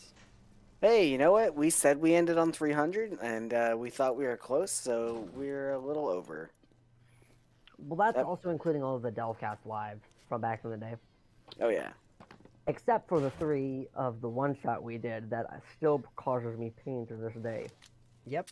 Why does that cause you pain? Oh, because Roll to Dodge was so bad at the time. It needed so much work. It still needs so much work. In fact, it needs so much work that I'm going to rewrite that whole entire damn system. But I did appreciate you didn't make me like figure out all the math of the system. Also, all I heard was English, no French, so. In the theater, a woman gets used to attention. at the moment, my current plan is to rewrite the system to use a combination of Warhammer 40k's hit and miss system and the playbooks from Monsters of the Week, or not Monsters of the Week, Powered by the Apocalypse, but also more customizable. But we'll see how that works. Back when I had been working on the game forever ago that I was working on with somebody who will not be named here. It was a skirmish game. It was gonna use rules similar but very different from Warhammer. Because Warhammer is very unnecessarily complex. You don't say. Well, I don't. You just did. Nope. I didn't say anything. I've been silent the last 5 minutes. Oh, it's been so nice. Damn. What did Alex ever do to you? Listen, I could tell you, but I don't want to say.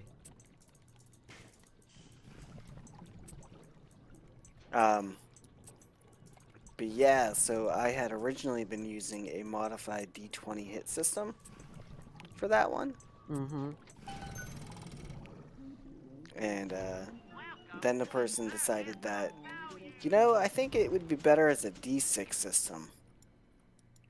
For apparent aesthetic reasons. Well, I like using D6s because everyone's got them. Sure. Like, even if you have a game of Monopoly, the worst board game of all time, you've got D6s. Yeah. It's true. So, then everyone can use them, right? And I also like the way Warhammer 40k does it, where like you have hits and misses, but you can have multiple hits. Like, that's nice and granular and feels like you can do a lot of things with it. And, like, make degrees of success. Yeah, but in practice, that's not always the case. Yeah, and their, you know, their hit chart system is a bit insane. Yeah, no, I would not be bringing that along. That's nuts.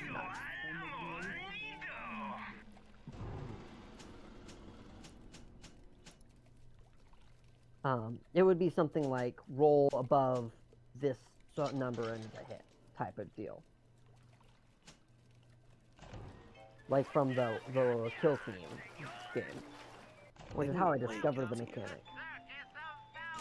I haven't played Kill Team. So. Yeah. I watch it when Loading Ready Live does it once a month. I'm like, some of these mechanics are actually really good. You could tell would make for a really good and simple RPG. And then some of the mechanics make me go, oh god, why? Yeah, that tracks.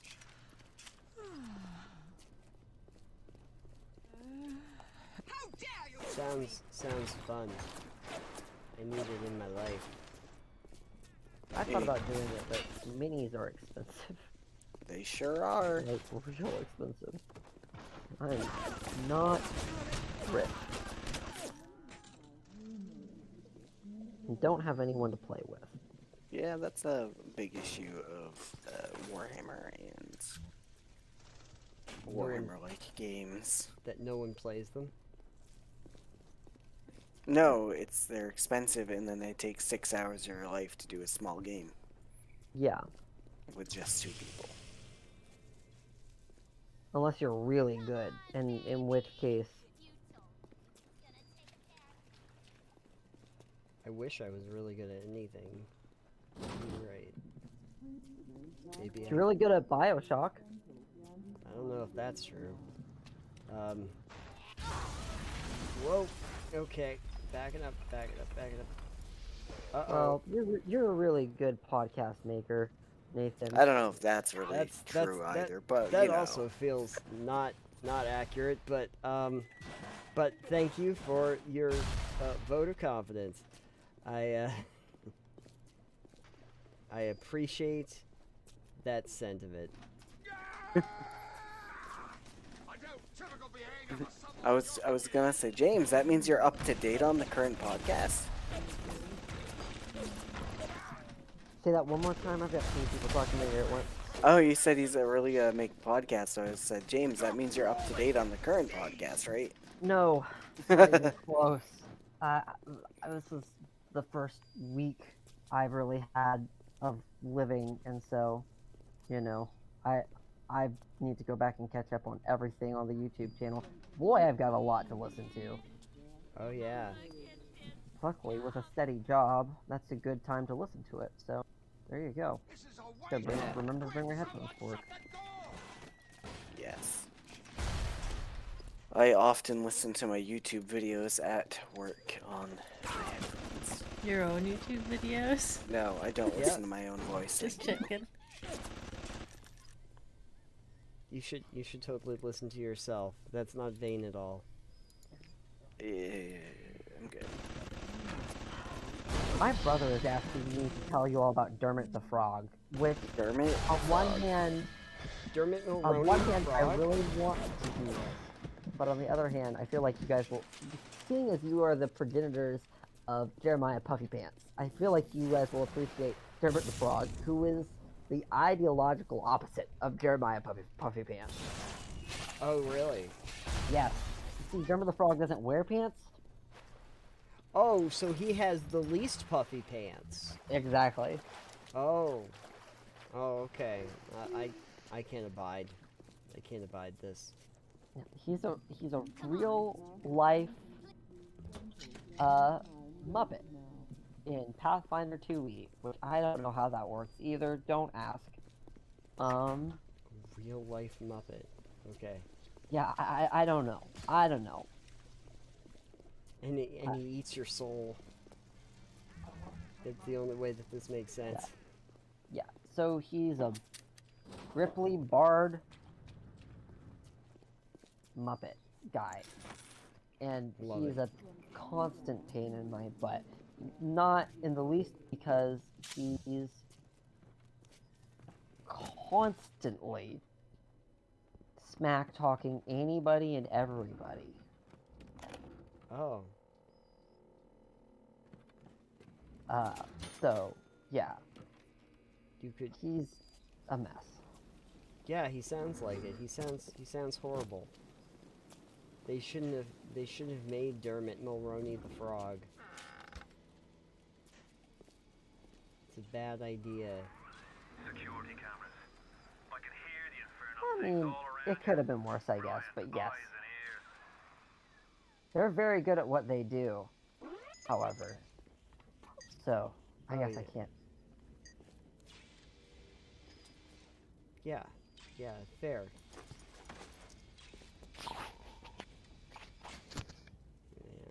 Anyways, I applaud you for tormenting you with the description of that thing. It's fine. I've seen worse. That's true. We've seen Jeremiah fight again. Yes. And you know what? We've all lived to regret that. We've all I might have died to regret that. Yeah. Well, you know, and I think the world needed that, Alex. That's probably true.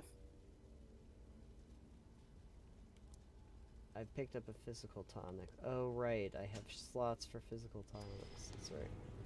Okay. They're like perks. If you get physical tonics.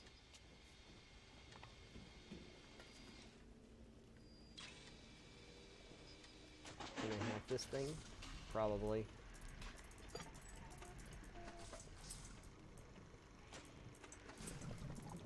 Let's see here. I'm gonna try to hack this thing.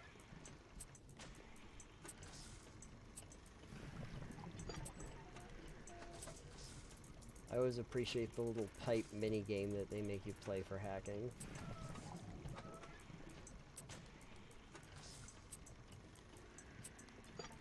Looks like Minesweeper. Yeah, yeah, it kind of is. Alright. There we go. Now I own your camera. Anything fun happening out there? No.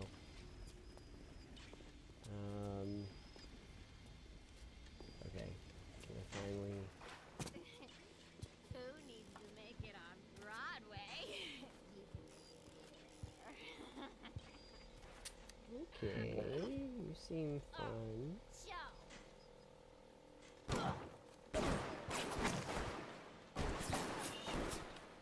I love my utopia side of instant people. Oh yeah, this, you know. Do you love me now? This is going great. Damn it.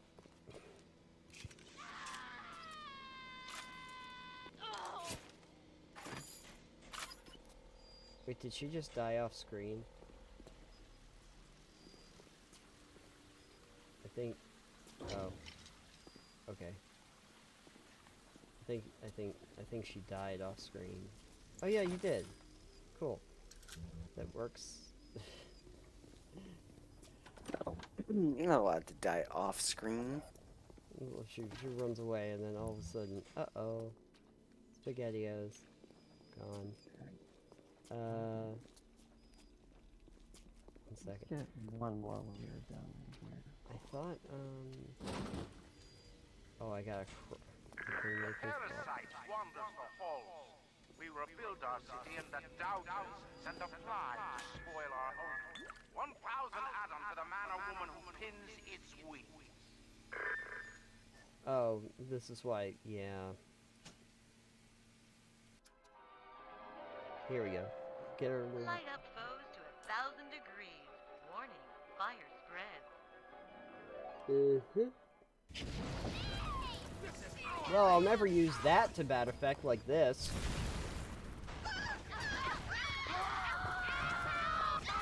I think you caused the fire. I did. Alright, hot stuff, calm down. Yeah. There you go. Big daddies, the little sisters. He pumps some kind of chemical scent in the air. Pheromones, they call it. Makes them all dance to his tune. Perfect. He sounds very cool. Very cool and normal. Very normal and cool, even. very normal and cool. He's just a dude with some thoughts.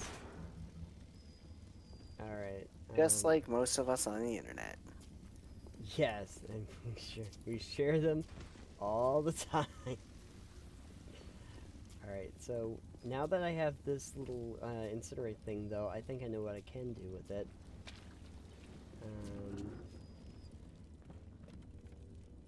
Search the desk. I love searching desks. There was a... if I remember correctly... Oh no. Are there more of these damn things? Here. Here. That's what I wanted to do. I want to go to the funeral home, damn it. Twilight Fields. That is a great name for a funeral home. Make note if we ever start a funeral home. What is this wee business of funeral homes? I'm planning on a new business venture. Did you have a first business venture? Yeah. First business venture is podcasting. Oh, how's that business venture going? You know, it's a work in progress. Focusing on the business part of that venture. 0451. I know that comes into play somewhere. Oh, here.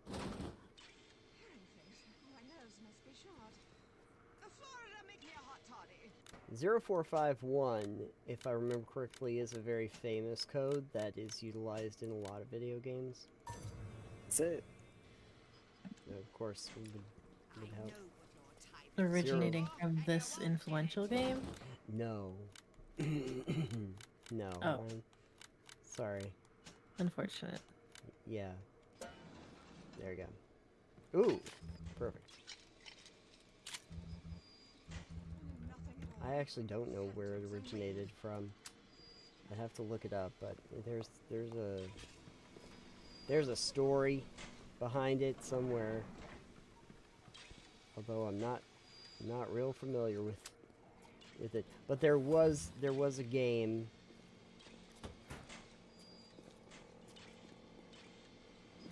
that utilized it, and they kept using the code as a reference. Oh my god. Now I'm wet. Uh-oh. That guy looks scary. That dude.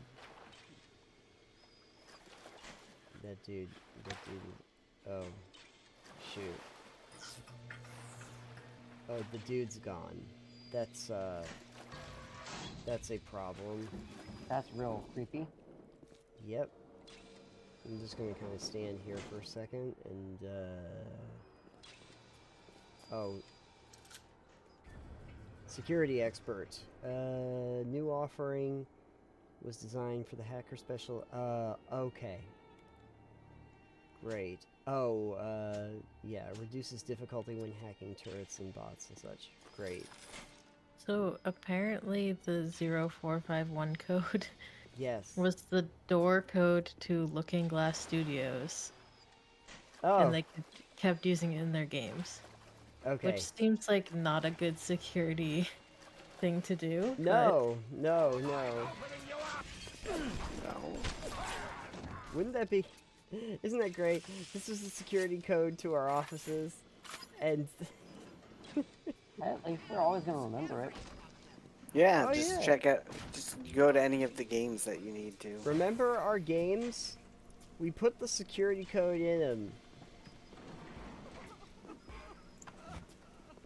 Now you can never remember them. Oh no! Just gotta play the games.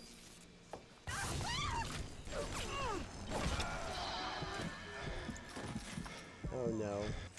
I'm almost dead again. It seems to be a running theme. Alright. Oh no, I'm drunk again. Also seems Oh to be a no, running I'm drunk theme. again. Oh, damn it, damn it, damn it, damn it, damn it, damn it, damn it. Uh-oh. This is not good.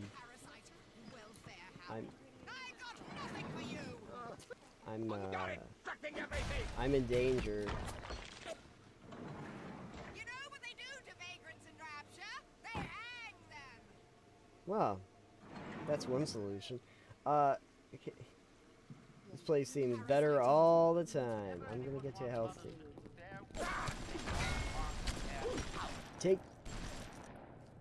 Take my Tommy gun. Oh no. Oh no. You're down. Rip. Yeah. Dead. I'm down. Vitamatic. Okay. Vitamatic. The parasite hates three things: free markets, free will, and free men.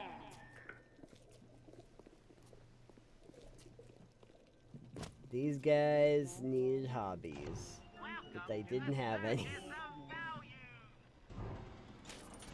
Alright, I'm gonna just get a first aid kit because I have a feeling I'm gonna need it, and this is gonna go bad real quick. Oh, I can switch my okay. We're gonna see if I can incinerate some people, cause you know, it's the way I roll. 1 second. I was at German prison camp, only 16 years old when I realized Tannenbaum. German doctor, he make experiments. I'm gonna set you on fire too. Oh, that's not nice. Well, you know, they're trying to kill me, and they also. Sometimes I just know. Oh boy. Then why tell me? Well, I think if you are going to do such things, at least you should do them properly. Ow. Yeah, you died. I did. I died. I died it. They're not fooling around. If I remember correctly, there is... Was it in this one, or was it in one of the later ones? There, if you do the hardcore mode, you can only get the Vitamatic, like, 3 times, and if you don't, the game is just over. There's no restarts. There's no save points. Oh boy. Yeah, you're just gone. It's just over. Needlessly cruel, man? No, it's hardcore. Yeah, it's I mean, it is. I'm not really a big fan of hardcore modes, typically myself. Yeah, I mean, sometimes in games of this nature, it's not so bad, but I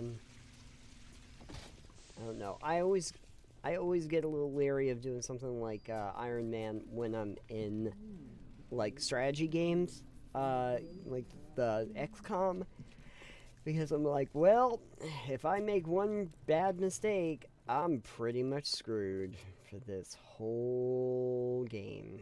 Yeah.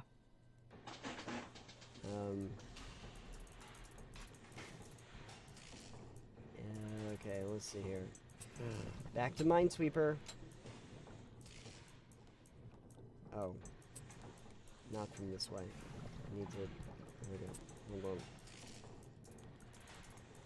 Hold on. Here's a thought, more for James than Nathan, because I've already told Ray about it, but James is, I think, the only one of us actively doing like RPG stuff. I've had an idea. Oh, no. Where you Always just killed... Huh? I said always a dangerous thing. Yes, especially for Nathan, apparently, because he thinks I murder characters. Well, goes without saying, yes. So I had this idea for a game where you start and, bear with me, I'm not good at describing things like ever. But, the players all start together, having lost their memories or something of the like. And the world is just kind of like grayscale. It's very kind of whatever. There's not much color to it. Kind of like a Sin City type vibe, if you've ever seen that. Yeah. Sure. So pretty much Sin City, the cinematic thing was the only color that was shown was like red. So it's just like grayscale black and white, not very color intensive. So just a thing. But having it so that they go through trying to find this like bad guy or whatever to kill him, and they slowly find out the reason they're doing this is because turns out this guy killed them. God. And they're all actually dead. Oh. So you're fighting basically from the afterlife and trying to find your way back to the living. But the players don't know this up front. And you can just kind of pepper things in as you wish. I do wish. But I thought it'd be an interesting concept to have the players start out dead. I don't hate that. There's a whole module about that in AD&D that was fairly popular, I think. I mean, you could always twist it as well, where instead of them just trying to find a bad guy, it could be, turns out they're dead, and everyone they've been attacking has been the living, like innocent people in towns and whatnot.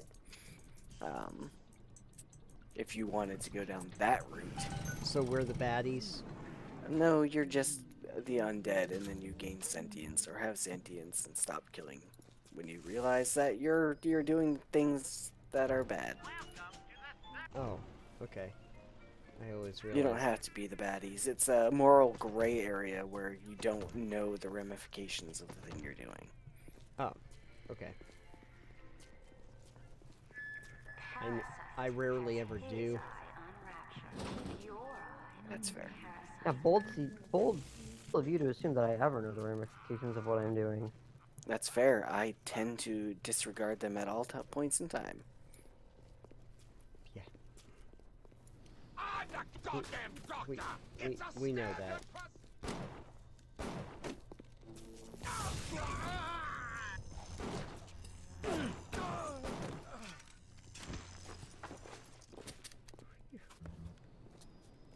Yeah, that's an idea I have had, and I was like, I like that idea. I could be think that fun. would be cool.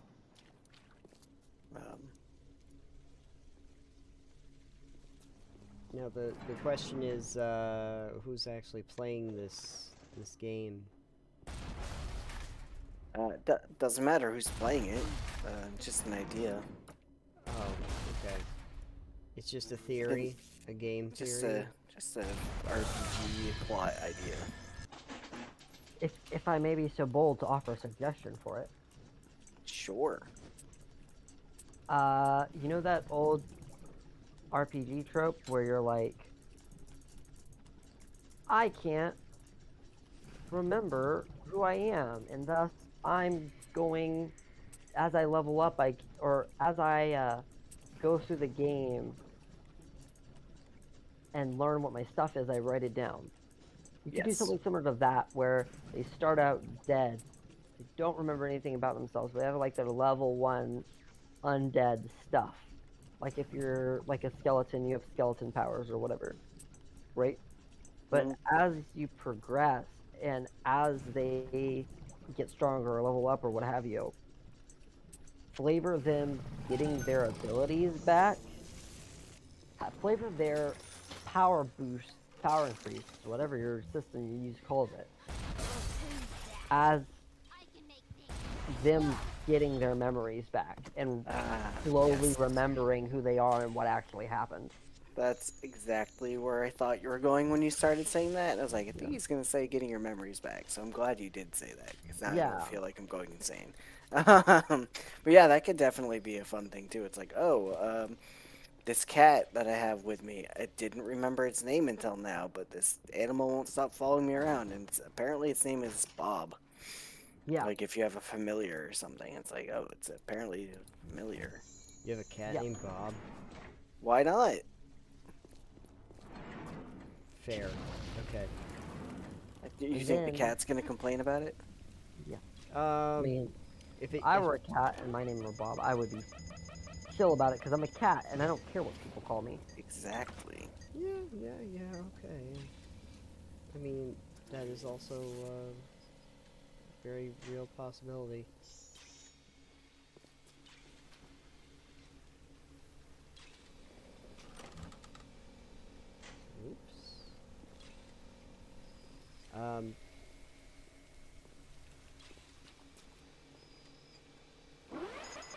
What kind of setting are you thinking about, Alex, for that?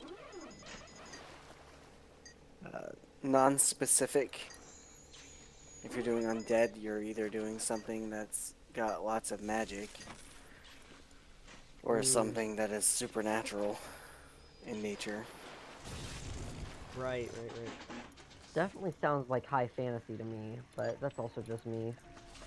Or you could do gothic fantasy. You could. I guess you could. Which, it's more like pseudo-science. You could probably do it in steampunk if you wanted to go with the, Dr. Jekyll and Mr. Hyde route of science. Yeah. Or Frankenstein route of science. Yeah. Come back to life. It is just kind of interesting, though, that you brought that up while I'm playing Bioshock. But No, this is something I thought about, like, months ago. I've definitely told Crave about it several times. Yeah, I only say that because, like, the theme of memory loss and, you know, figuring out who you are and everything throughout the point of the game is, I mean, it's a little reminiscent of this.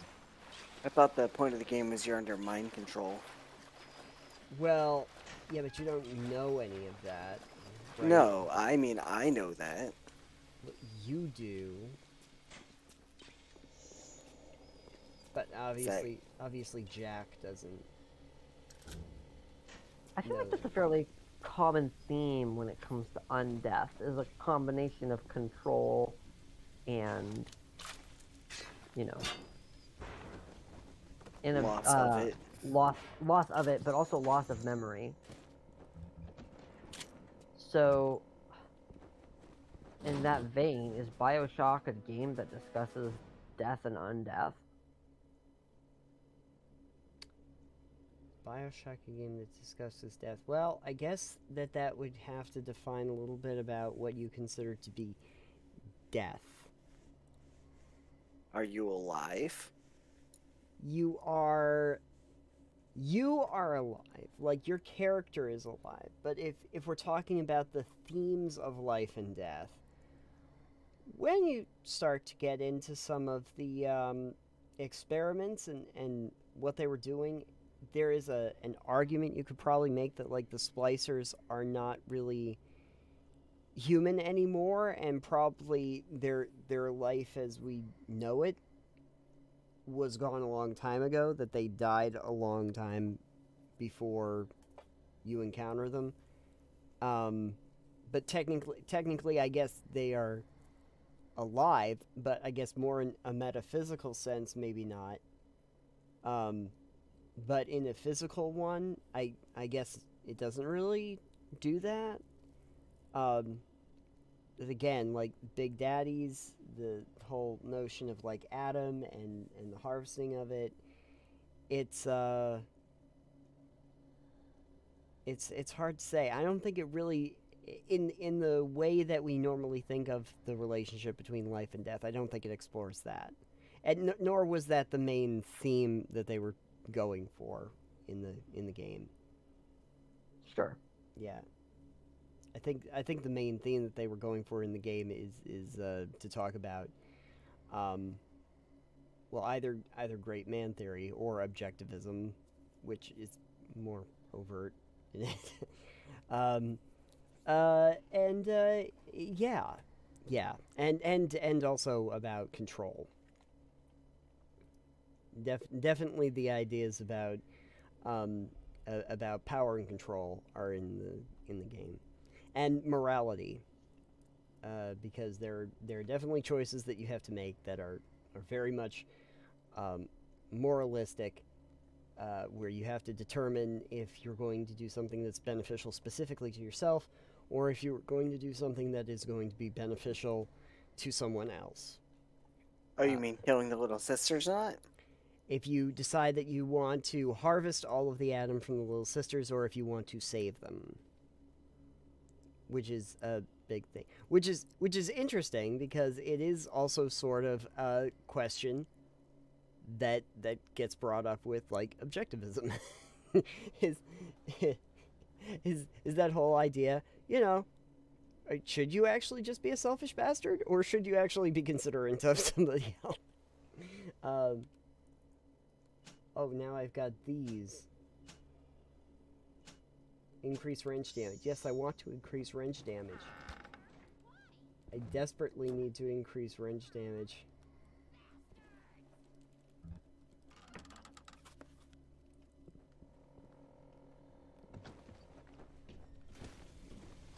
Oh, Mr.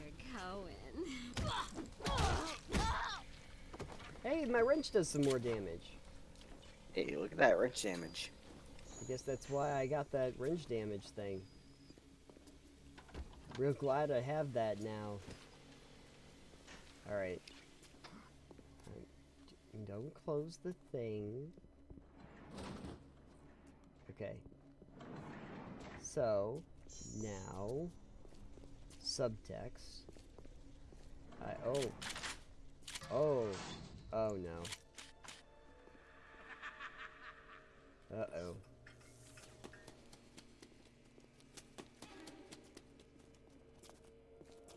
Oh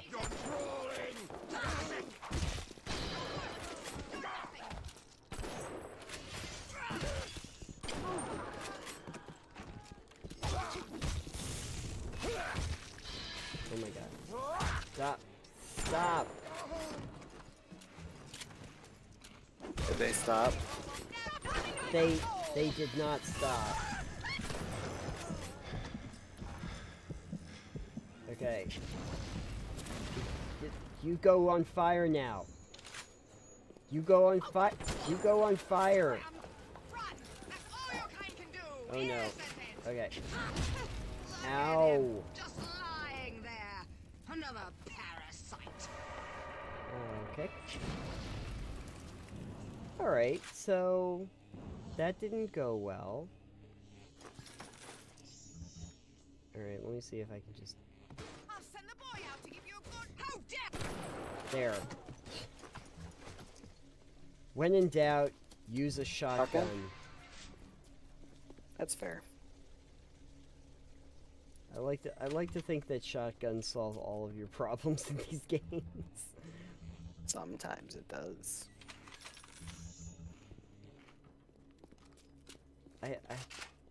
I always feel like the second they introduce a shotgun, it solves so many problems. There was a shotgun in Gears of War back forever ago. Yeah. And someone...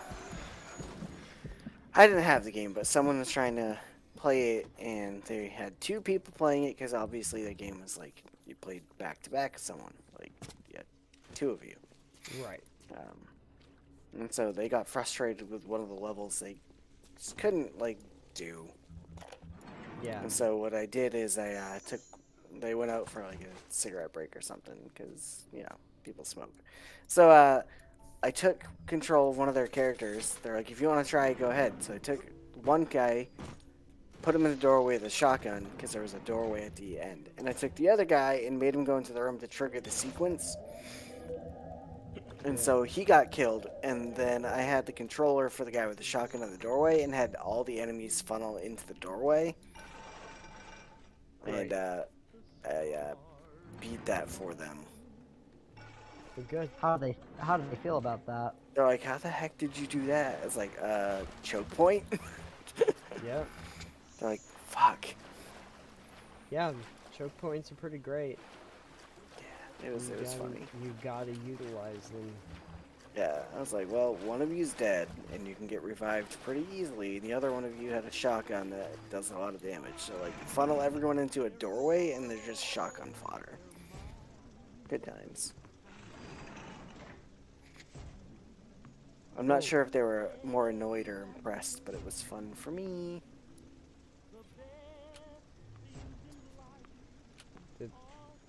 This can shoot a million balls, apparently. Alright, telekinesis. Oh, cool. Hey, you can use ball bearings with that. Oh, oh no. Okay, so now I have to... I don't have enough slots right now. I gotta replace one of my Throw things. objects at foes. You can even catch grenades and throw them back. Nice. Alright, so let's try that out here, ready? Throw me a ball. Oh, it didn't work. Bring it! Okay. As fun as that is...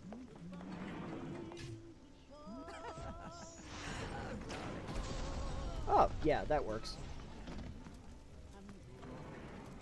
Anyone else? Not me. They had little televisions here. Alright. Anyway, what was I doing here a second ago? Oh, I can't actually go... Oh, alright. Maybe I have to come back up there. But, okay. So now I have telekinesis. That's great, because I need to be able to pick things up.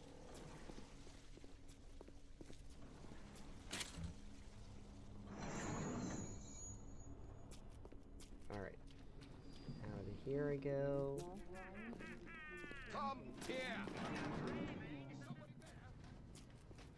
Uh-oh. Pick this up. Hi. Got it. Sucking everything. Throw one of your things at me. Oh! Yeah! Try it again. Someone get them. Yeah!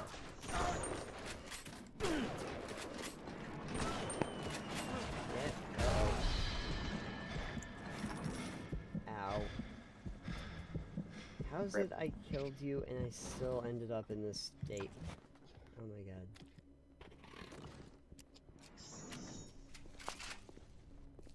Yeah, I always remembered that you had to be very cautious about, like, it... Oh no. Resource management. My resource management is bad. And That I should happens. feel bad. Yeah. Well, that does it. On the next episode of this, on the next live episode, I'm just going to play... I don't know what I'm gonna play, but I'll play like something that's just the shittiest game, and everybody can tell me that it's actually great. And I'll play Balan Wonderland or something, and you can all tell me that actually it's really great and underrated, and it'll be amazing. I heard it was just kind of banal. It was not good. I heard it was very not good. Oh, you know what? I'll play that Gollum game. Please do not. I heard that was also great. It was Said so... nobody ever. Yeah, it was considered like really bad. I played some Redfall, as we all know, and I mean that was a masterpiece. So I did also... It's true. Yeah. I did also consider that it would be good at some point, just because I know I had to be very harsh on Redfall, like everybody else did, but I really love Arcane, to actually play one of Arcane's other games, to show that they are competent when they want to be. Never played a game by Arcane. Yeah, we've gone over that. Actually, the game that I have that I've been meaning to play, that I have not gotten a chance to play, was one of their really early ones, Arx Fatalis. Arx Fatalis came out, was it around the time that Morrowind did? I think it might have come out a couple of years afterward, but had similar theming to Morrowind, which is why I think it got kind of lost in the shuffle. But the idea of like being in this underground, almost maze-like, you know, RPG, which you know, definitely sounded like an interesting thing. Anyway, I have it around, kicking around somewhere, and so I was thinking at some point I might play it either here or somewhere else. But oh, that's a big boy. That's a chunky boy. It's a heckin' chunker. Ooh, he's a heckin' chunker too. Now the problem is that at some point I'm gonna have to figure out what I want to do with Big Daddy there. Probably don't call him that to his face. I don't know. Yeah. I would love. Did he just blow himself up? Okay, you just blew yourself up, so... I can hear that splicer sounding off like it's the 4th of July. Explosives are hard to come by down here. If only you could get your hands on some of them bombs he's tossing. Things like that could help you turn the tables or clear a path. Yeah, that would have been great if only I had any plasmid ability whatsoever. Fine, you'll be back. What? Okay, you have to stop now. Does he have to? I'm telling him to. Wait, I'm just gonna have to.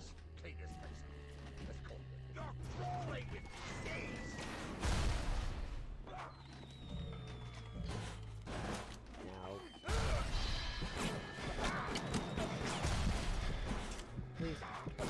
Please die. No. That didn't happen.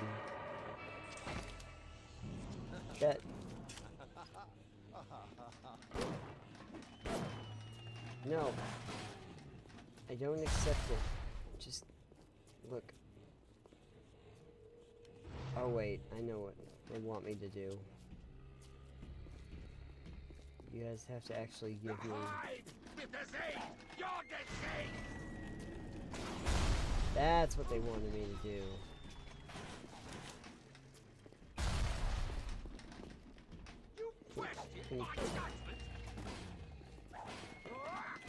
Ah! Stop trying to kill me for 5 seconds. Hello.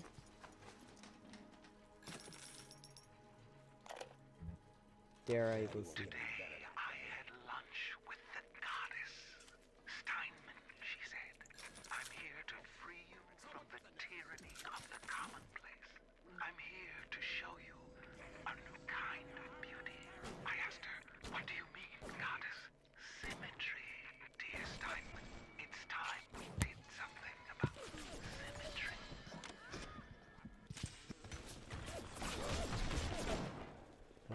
Shoot. I am in bad shape. No. No. I need to hack you. No. No. I have no... oh god.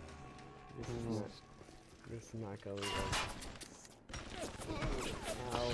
Okay, I'm in danger. I'm in danger. Yeah. I'm a Ralph Wiggum meme right now.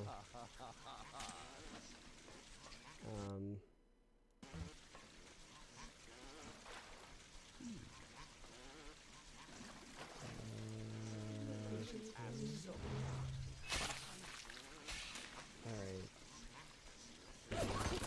Oh, ow.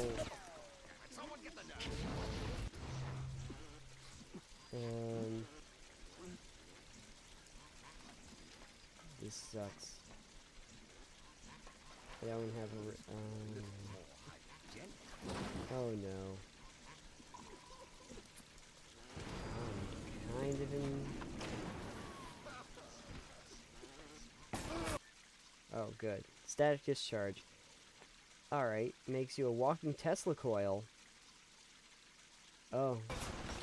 Alright, I like being a walking Tesla coil. I gotta go. Excuse me.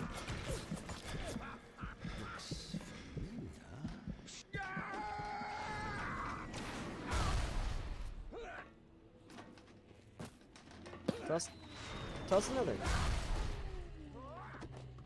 This is going great for you. You think you would just pull a gun out? You would think, but he's living his best life here.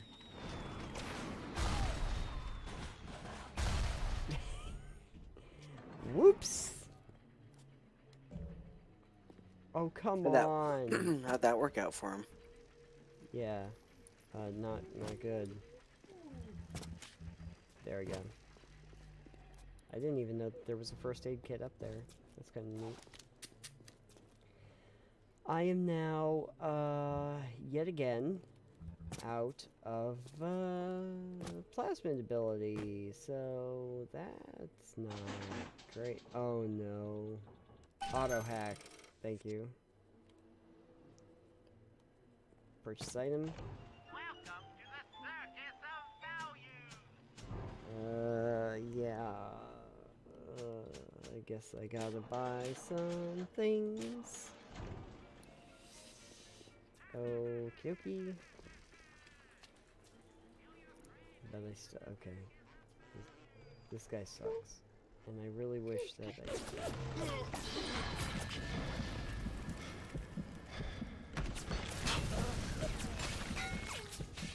I'm so glad my game just went from 60 to 20 FPS.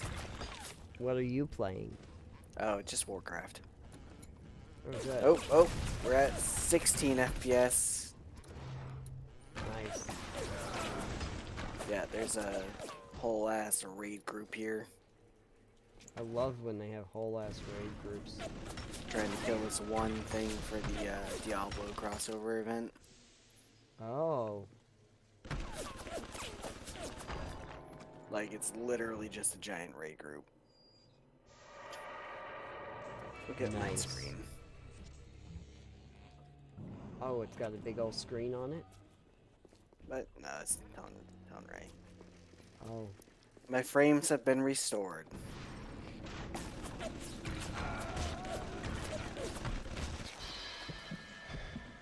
Not worked the way I wanted it to.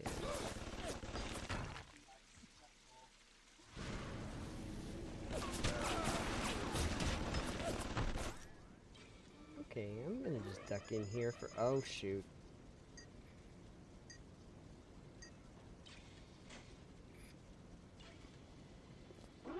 I'm just gonna duck in here for a minute. Oh my god.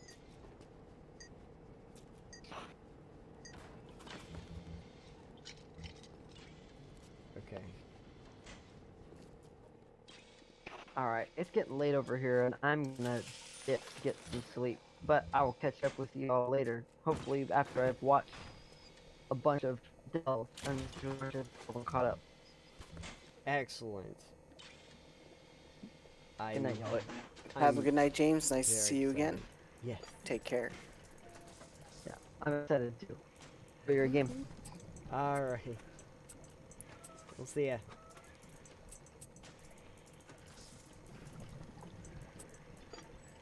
Speaking of late, it is getting late. It is, and I mean, like, yeah, I'm playing the greatest game of all time in history, but, you know, we can't be here forever. Too much of a good thing. I mean, you can definitely play forever if you'd like. You know? I mean, I could.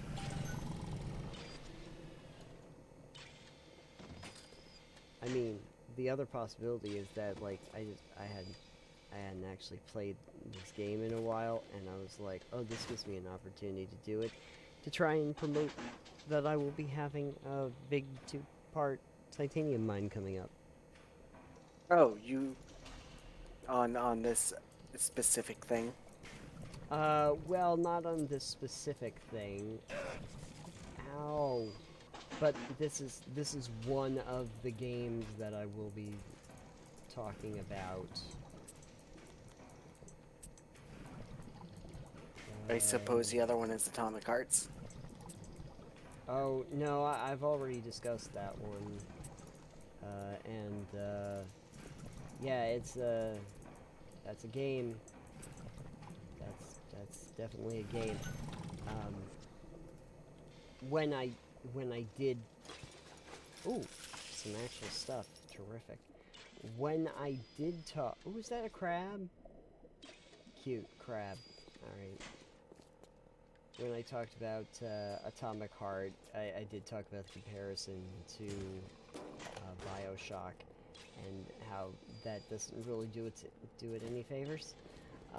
But I had also heard people talk about how Atomic Heart is probably closer to something like hold on. Gotta get away from whatever that thing is. Go away. It's closer to the Wolfenstein series,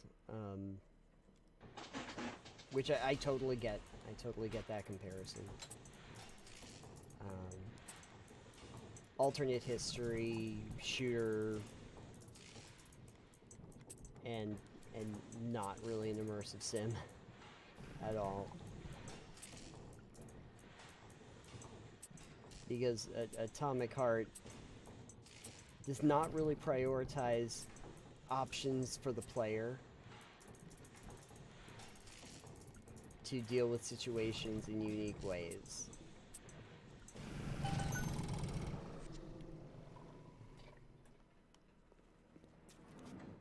Uh-oh. What's going on here? What can I do with this one, Aphrodite? She won't stay still! I want to make them beautiful, but they always turn out wrong! That one, too fat! This one, too tall! This one, too symmetrical! And now, what's this goddess? An intruder! He's ugly! Ugly! Ugly! Well, okay, that's a little judgmental. Do be like that sometimes. Yeah. You want to come over here, bud? Come over here, because I got a present for you.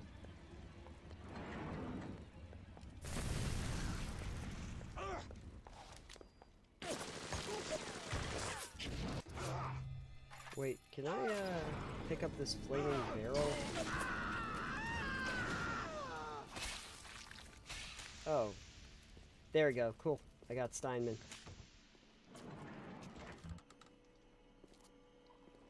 In case you were wondering,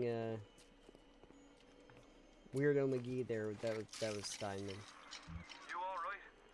It was time somebody took care of that sick bastard. Make sure you get the key off Steinman and head back to emergency access. I'm working my way to the backside The of Chaos Diamond? We'll get there soon enough.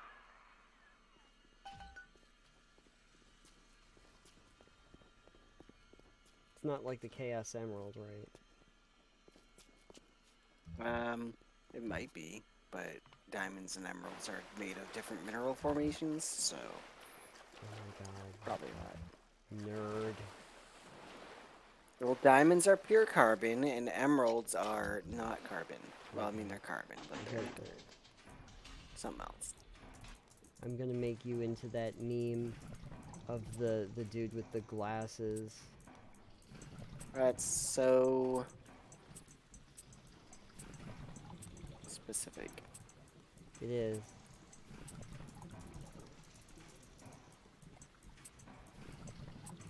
But that's what you get, nerd.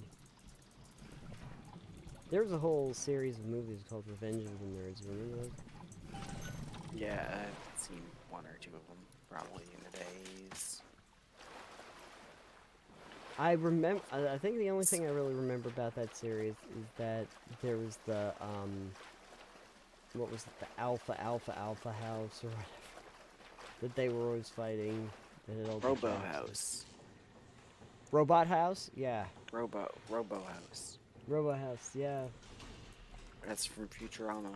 Yeah, and that was just a parody of that that series. Alright, let's see here. Nope. This one. Well, at least I'm finally getting used to the hacking mechanics again. That's always good. Just in time to forget how to play. Exactly. Cost reduced. And the enemies will not like it if they They hit it. Alright. So hey, we defeated we defeated Dr. Steinman. Whoa, good job. I know. The interesting thing, just like as wrap up, is I'm technically playing this on what they consider to be the most difficult mode. This feels very reminiscent of what Bioshock usually feels like, and I think I typically played on like just medium difficulty.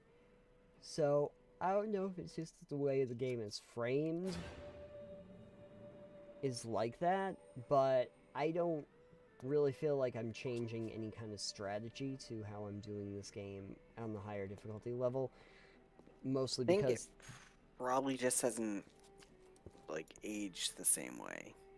Possibly too, if you play enough times, or if you start to play these kinds of games, you start to realize that there are certain strategies that, regardless of what the difficulty is, just make more sense. Like, obviously, it doesn't matter what difficulty mode I'm playing on. If you say, oh, hey, look, there's a puddle of oil, and you have Incinerate, and they're standing in the pile of oil, it makes the most sense to just try and utilize that. Now, as time went on, and, like, this genre expanded, your choices might not have been quite so obvious. But, I mean, even now, like, I'm sitting here thinking to myself, like, I don't have Electro Bolt right now because I didn't have enough slots, so I can't electrocute this turret, and I want to do that so I can hack it. So I'd have to come up with another way, and my other way is just run past it as quickly as I possibly can. But there's obviously an optimal way to do this. There are apparently also 2 little sisters in this level, and I have absolutely no Adam. So I guess you don't have to... In the game, you don't have to actually deal with the big daddies or the little sisters. They won't attack you unless you provoke them. But you'd be left with basically no ability to upgrade your abilities, because you need Adam, and one way or another, whatever you do with the little sisters is really the only way to make that happen. So, but at any rate, I'm gonna go back to the title screen. What was the... Oh, there were challenge rooms. That's what they had for the additional content for this one. So yeah, anyway, that was the greatest game of all time, or at least the first hour or two of the greatest game of all time. I hope everybody enjoyed that. Got a real feel for being the greatest game ever in the history of the world that no one has played. I felt so bad that no one had played it.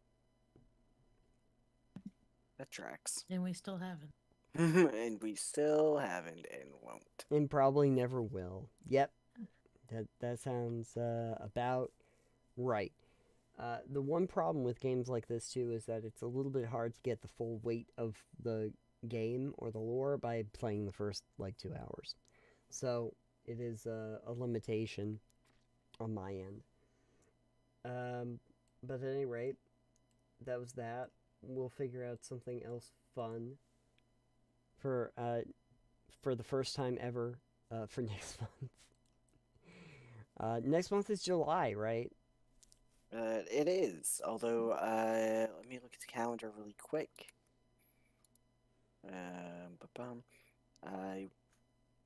Saturday? Yeah. Should be around, I think, on the 1st. The first Saturday of the month is July 1st, but my son's birthday is the 2nd, but I think we're going to be around for it. Excuse me, around here for it, so I don't think I'll be anywhere special. Well, that's good. That's good. I'll have to think if there's something surprisingly patriotic we can play. Oh, that sounds terrible now. I don't know of any games that would work for that. Oh my god. You know the game I should play for the patriotic thing is Spec Ops: The Line. Oh dear. I watched a full length thing about that the other day. It's hey, you know what? I think I could probably actually finish it front to back inside of like 4 hours, 3-4 hours or something. Could probably do it. Yeah, no. There'll be something else. Yeah, oh my god, there might be something else of a similar type to that, but no, Spec Ops. Spec Ops is a hard game to play through, man. It's not like in terms of the difficulty of the game, but it is a ride. Yeah. Yeah, a difficult one at that. No, we'll figure out something to play. I'm sure I have something good. But anyway, I want to thank James for coming by, and I want to thank Dan for coming by, and Crave and Alex are always here, so more or less. More or less. Actually, Crave usually shows up for more than you do, because there were a couple you missed. Yeah, well, Crave doesn't have Is that broken true? teeth. Just one. There was at least one. We played that boat game. The submerged hidden depths. Sure. Yeah, it's the one where she rides around on the boat. Yep. That was a game. That was a game, all right. And I had played the original, and I was tepid on the original. I was just hoping that the sequel was better. And pretty. It looks great. It's one of those games. The game looks great. Wonderful aesthetic. Game is boring as shit. So boring. Yeah. But hey, you know what? That's just a theory. Pebble theory. Thanks for pebbling. Thanks for rock sliding with us into oblivion.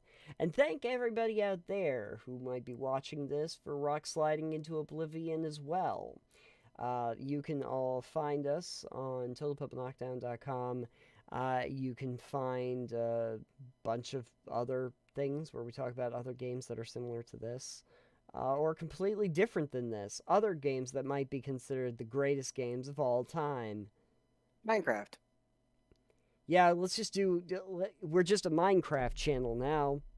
I mean, we'd get how many views if we were? Oh, at least 10. We get at least 10. Like 15,000. We get like 15,000. Damn it, we're a Minecraft channel now. Yep. Shoot. All right, well, look forward to tons of Minecrafty action, everybody. I hate it already. I do not want to do that, but I'm overruled. You'll learn it. It's fine. The algorithm. You'll punch some trees. The punching of trees thing is where it lost me immediately. To be honest with you. Didn't you say you enjoyed Ark Survival Evolved? No. I did not say that. I think I specifically said that my time with Ark Survival involved like trying to build a hut and then going out into the woods immediately and getting stomped by a giant T-Rex. Oh, well, there aren't giant T-Rexes in Minecraft, so you're winning. Yeah, but it's working on a similar principle. It's the same principle that took me out of like Conan Exiles. Because again, it's just survival mechanics.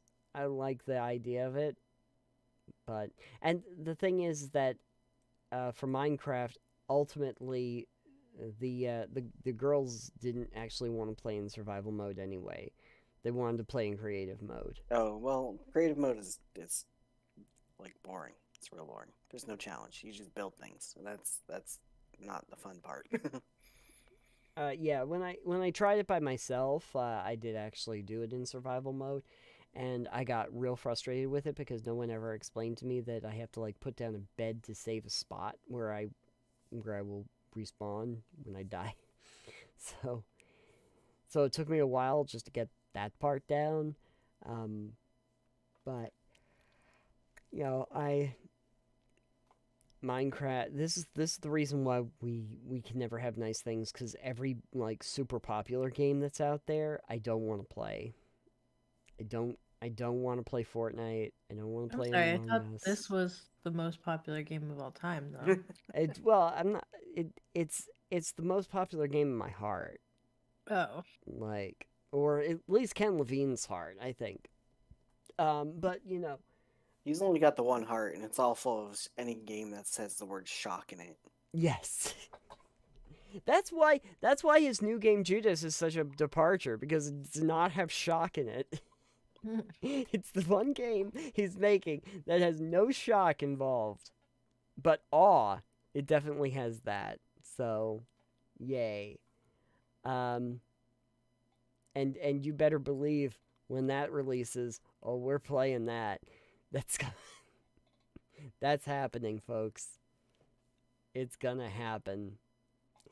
I know it wasn't as good as Maze. I understand.